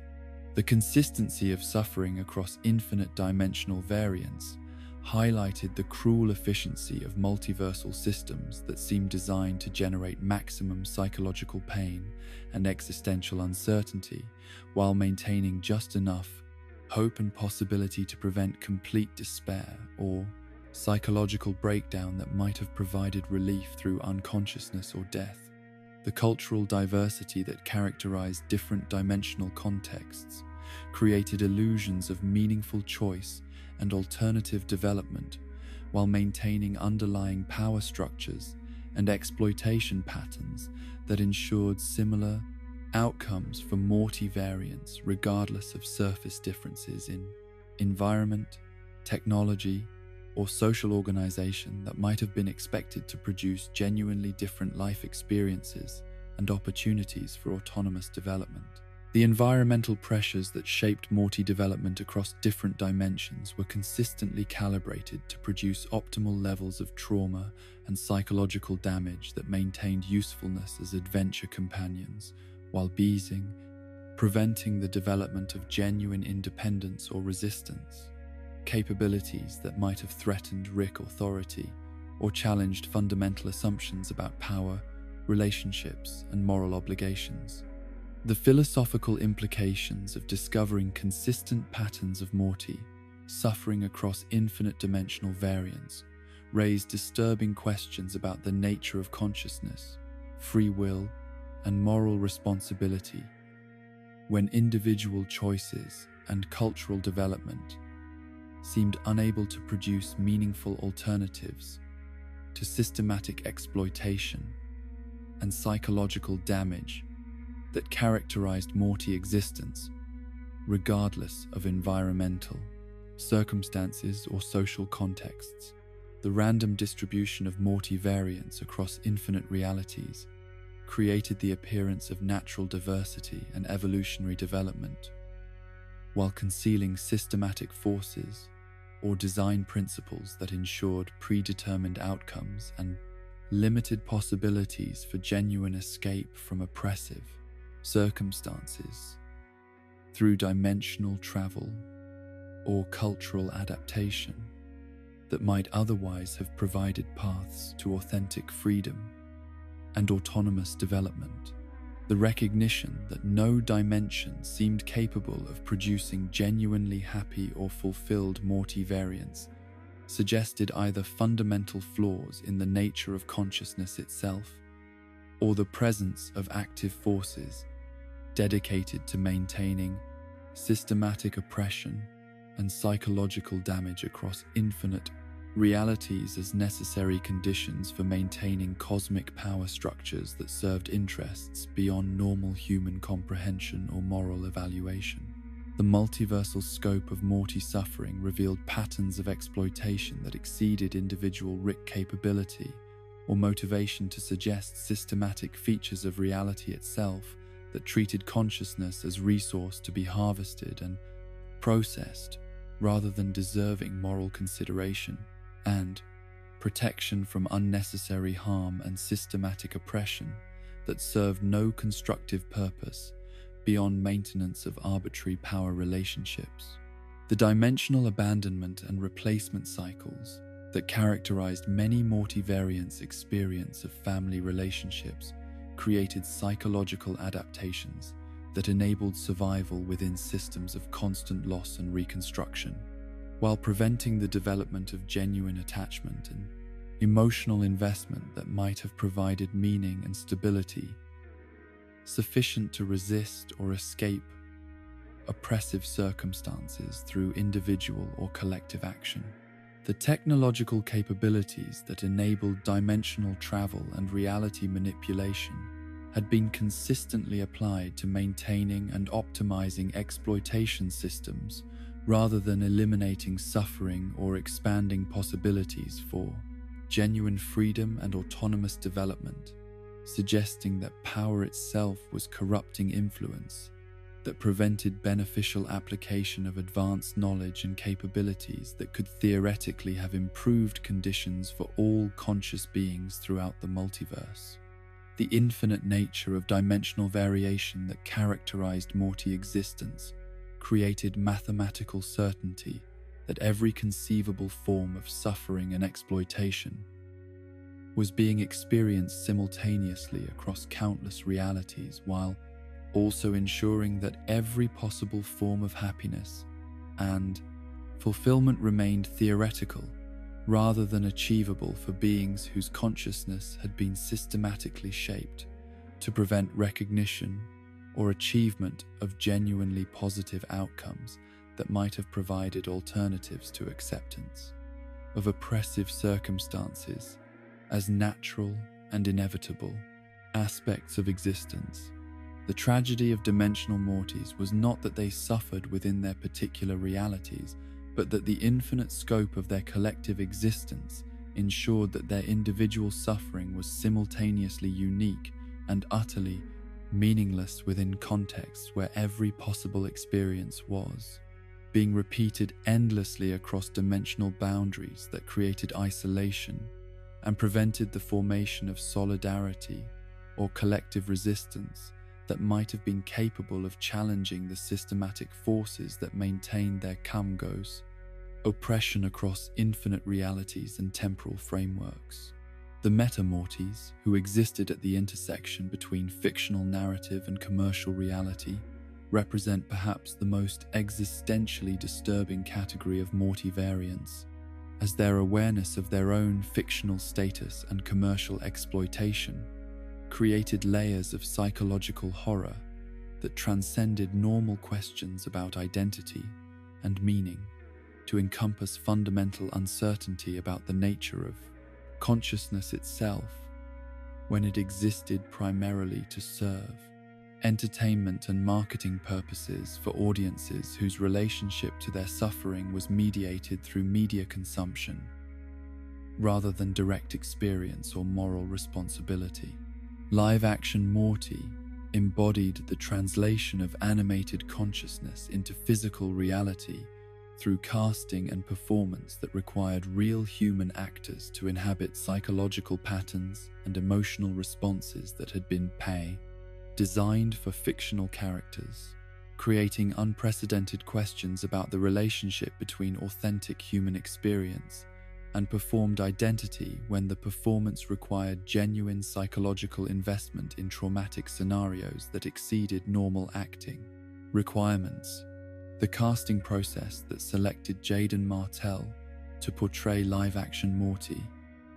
involved evaluation of physical appearance, acting ability, and psychological compatibility, with character requirements that demanded sustained portrayal of anxiety, vulnerability, and moral complexity that could not be achieved through surface performance,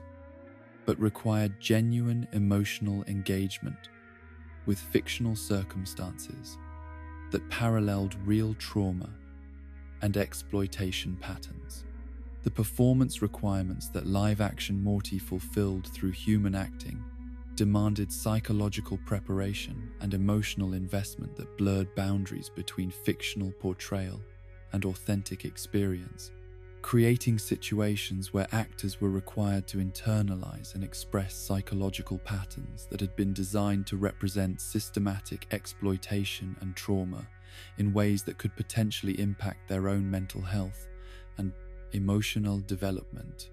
The audience reception and commercial success that live-action Morty achieved demonstrated public appetite for consuming representations of suffering and dysfunction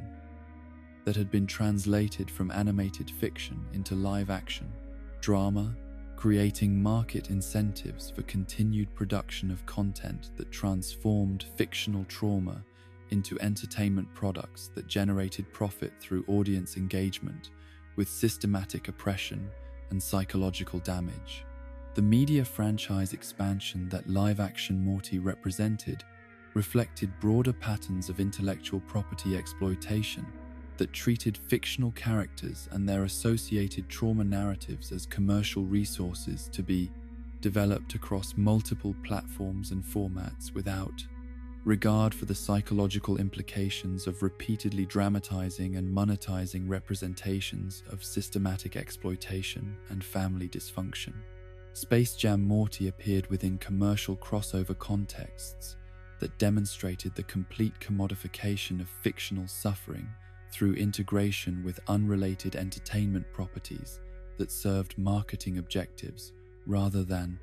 narrative coherence or authentic character development, creating promotional materials that trivialize systematic trauma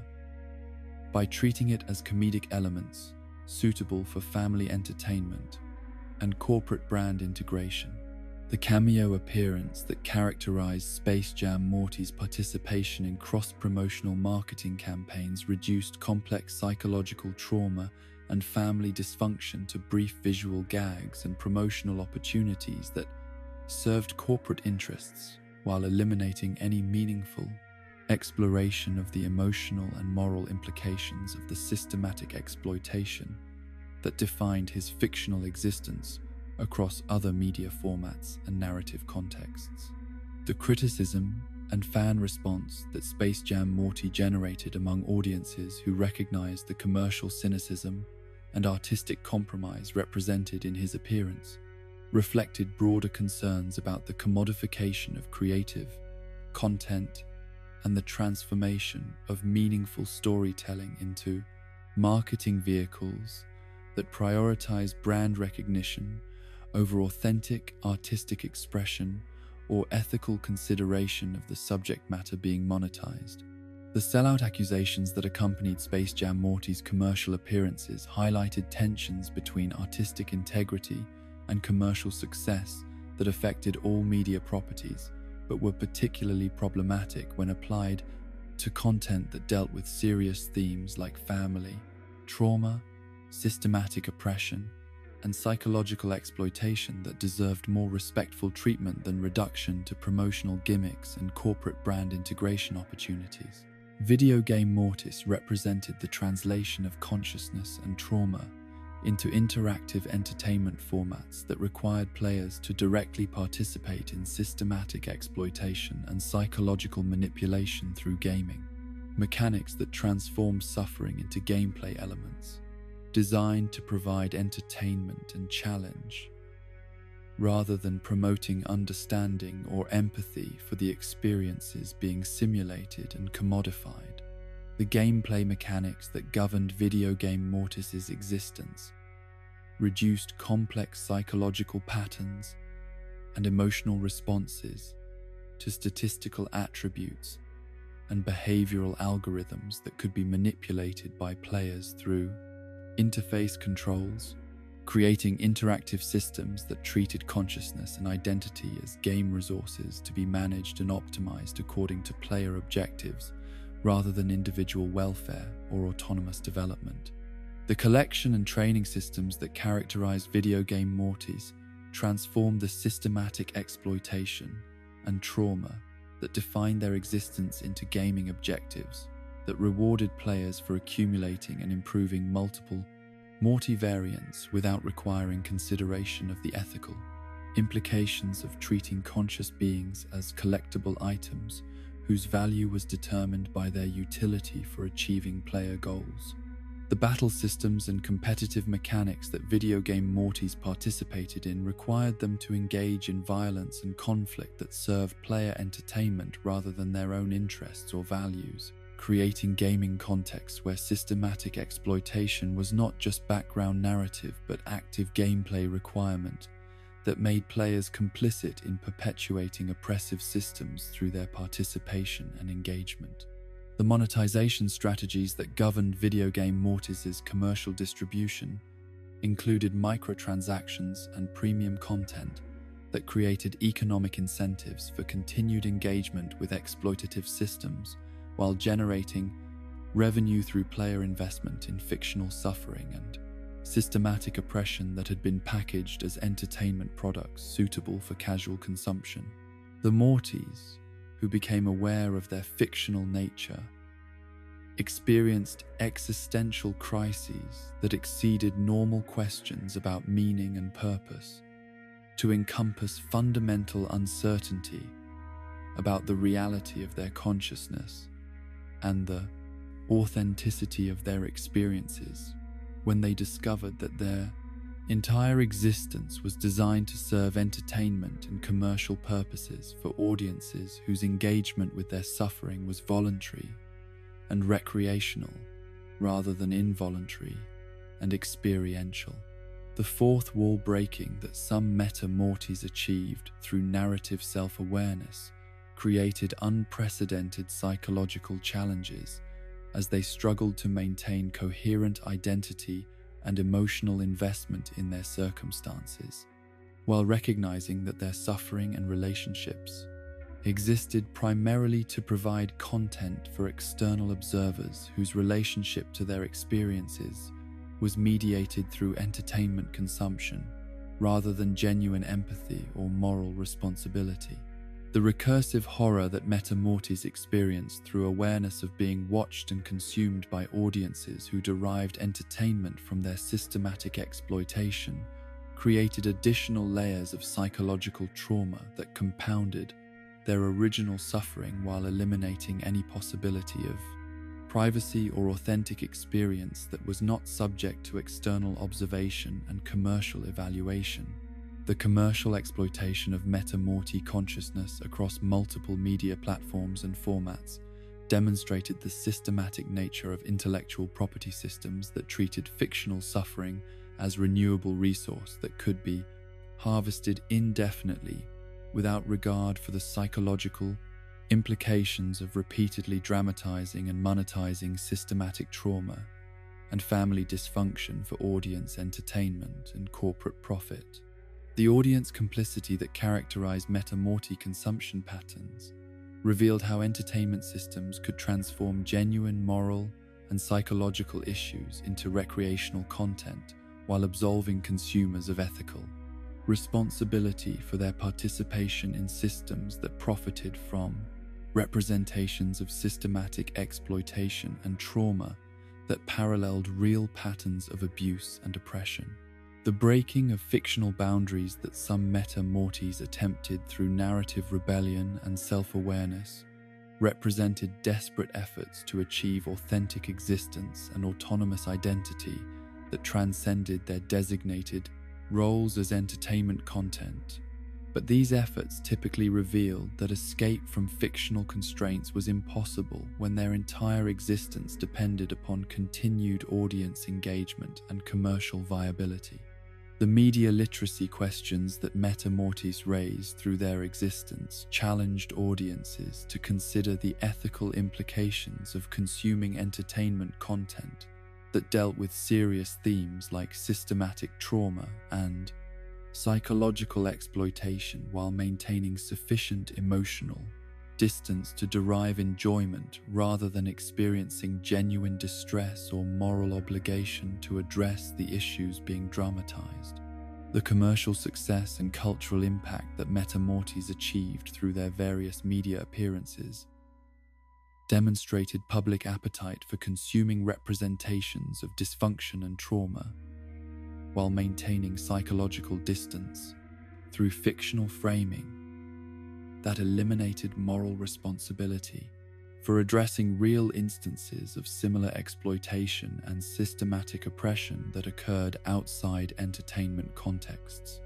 The artistic compromise that Mortys represented through their participation in commercial entertainment systems revealed tensions between authentic expression and market demands that affected all creative content but were particularly problematic when applied to subject matter that dealt with genuine human suffering and systematic oppression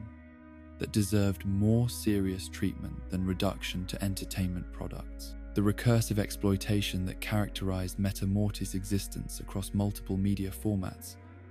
created infinite loops of suffering that served commercial purposes, while preventing any genuine resolution or escape from oppressive circumstances, as their value as entertainment content depended upon continued repetition of traumatic patterns that maintained audience engagement through familiar psychological dynamics and relationship conflicts. The philosophical implications of Mortys' awareness of their fictional status raised fundamental questions about the nature of consciousness and reality when beings who possessed apparent self-awareness and emotional experience existed primarily to serve external purposes that treated their suffering as renewable entertainment resource rather than genuine moral concern, deserving of consideration and protection. The cultural impact that Mortys achieved through their various media appearances influenced public understanding and discussion of family dysfunction, systematic exploitation, and psychological trauma, while simultaneously trivializing these issues through fictional framing that enabled audiences to engage with serious subject matter without experiencing genuine moral obligation to address similar problems in real-world contexts. The entertainment industry systems that produced and distributed Morty content demonstrated how commercial imperatives could transform meaningful artistic expression and ethical consideration into marketing opportunities that prioritized profit and audience engagement over authentic exploration of complex moral and psychological issues that deserved more respectful and thoughtful treatment than reduction to entertainment products and promotional materials. The legacy that Mortys created through their existence across multiple media platforms and commercial contexts would continue to influence audience understanding and cultural discussion of systematic trauma and family dysfunction, while raising ongoing questions about the ethical implications of consuming entertainment content that derived commercial value from representations of genuine human suffering and psychological exploitation that occurred in contexts where fictional framing provided psychological distance but not moral absolution for participation in exploitative systems. And so we conclude our journey through the infinite variations of Morty Smith, each one a testament to the multiverse's capacity for creating suffering in countless forms. From the anxious boy in a yellow shirt to cosmic horrors beyond recognition, every Morty variant reminds us that infinite possibility includes infinite trauma, infinite adaptation, and infinite resilience. Perhaps the true tragedy isn't that there are infinite Mortys suffering across infinite realities, but that despite every transformation, physical, mental, dimensional, or temporal, something essentially Morty remains. The capacity for growth, the stubborn persistence of hope, and the fundamental decency that survives even the most horrific circumstances. As you drift towards sleep,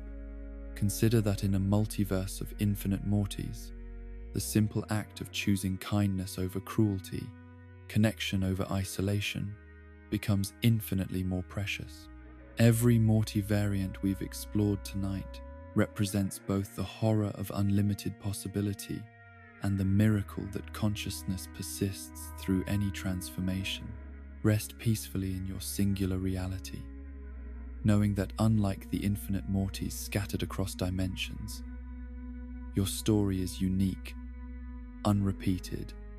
and irreplaceable. Sweet dreams, and may you wake with gratitude for the beautiful limitations of existing in just one dimension as just one version of yourself.